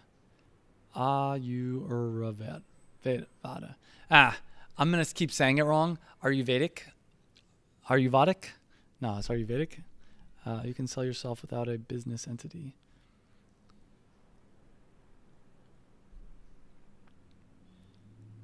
With supplements, do they need to be approved by the FDA? No. Your manufacturer does, but you don't need to actually go seek FDA approval yourself. Yeah. So Ryan said, what about Amazon Japan? I have no data on Amazon Japan. I've never sold on Amazon Japan, so I don't really know. I don't have any strong opinions on Amazon Japan. Guys, it looks like we are pretty close to 200 likes. Let's see if we can, if you're watching this video and you haven't hit the like button yet, hit the like button. Let's make that like button blue. We're at 183 likes. So, bing. Now we're at 184 because I just clicked it on my other laptop. 186. Nice. Yeah, so keep hitting that like button, please. What are the questions we have? Let me scroll through and see if I can find anything else. Looks like a lot of the questions have been answered.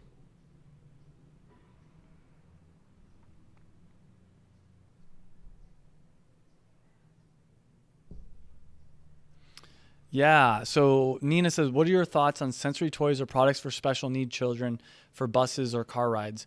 It's probably a good category. I would do exactly what we've been doing for the last couple hours, is just go to Helium 10, see how many people are searching for it. And,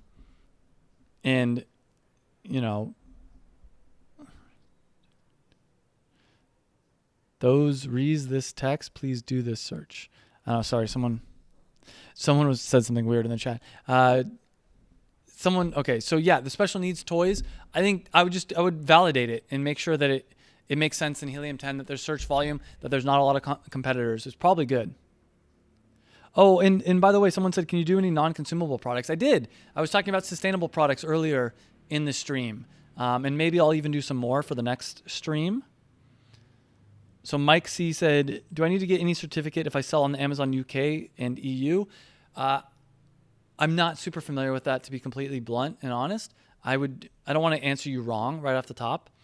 Mandana says it's showing 204 likes now, 205 likes. Nice, guys. All right. So with that being said, let me show you guys some other quick stuff, and we might need to wrap up soon. So let's review everything. So you can see that from this little bit of time that we spent, we got about like 12 different ideas. Now, the key thing here with all these different ideas, first off, you guys can steal any of these ideas. But the key thing here, and yeah, most of these were, sustainable gifts and sustainable toys were the only non-consumable things that we really got into.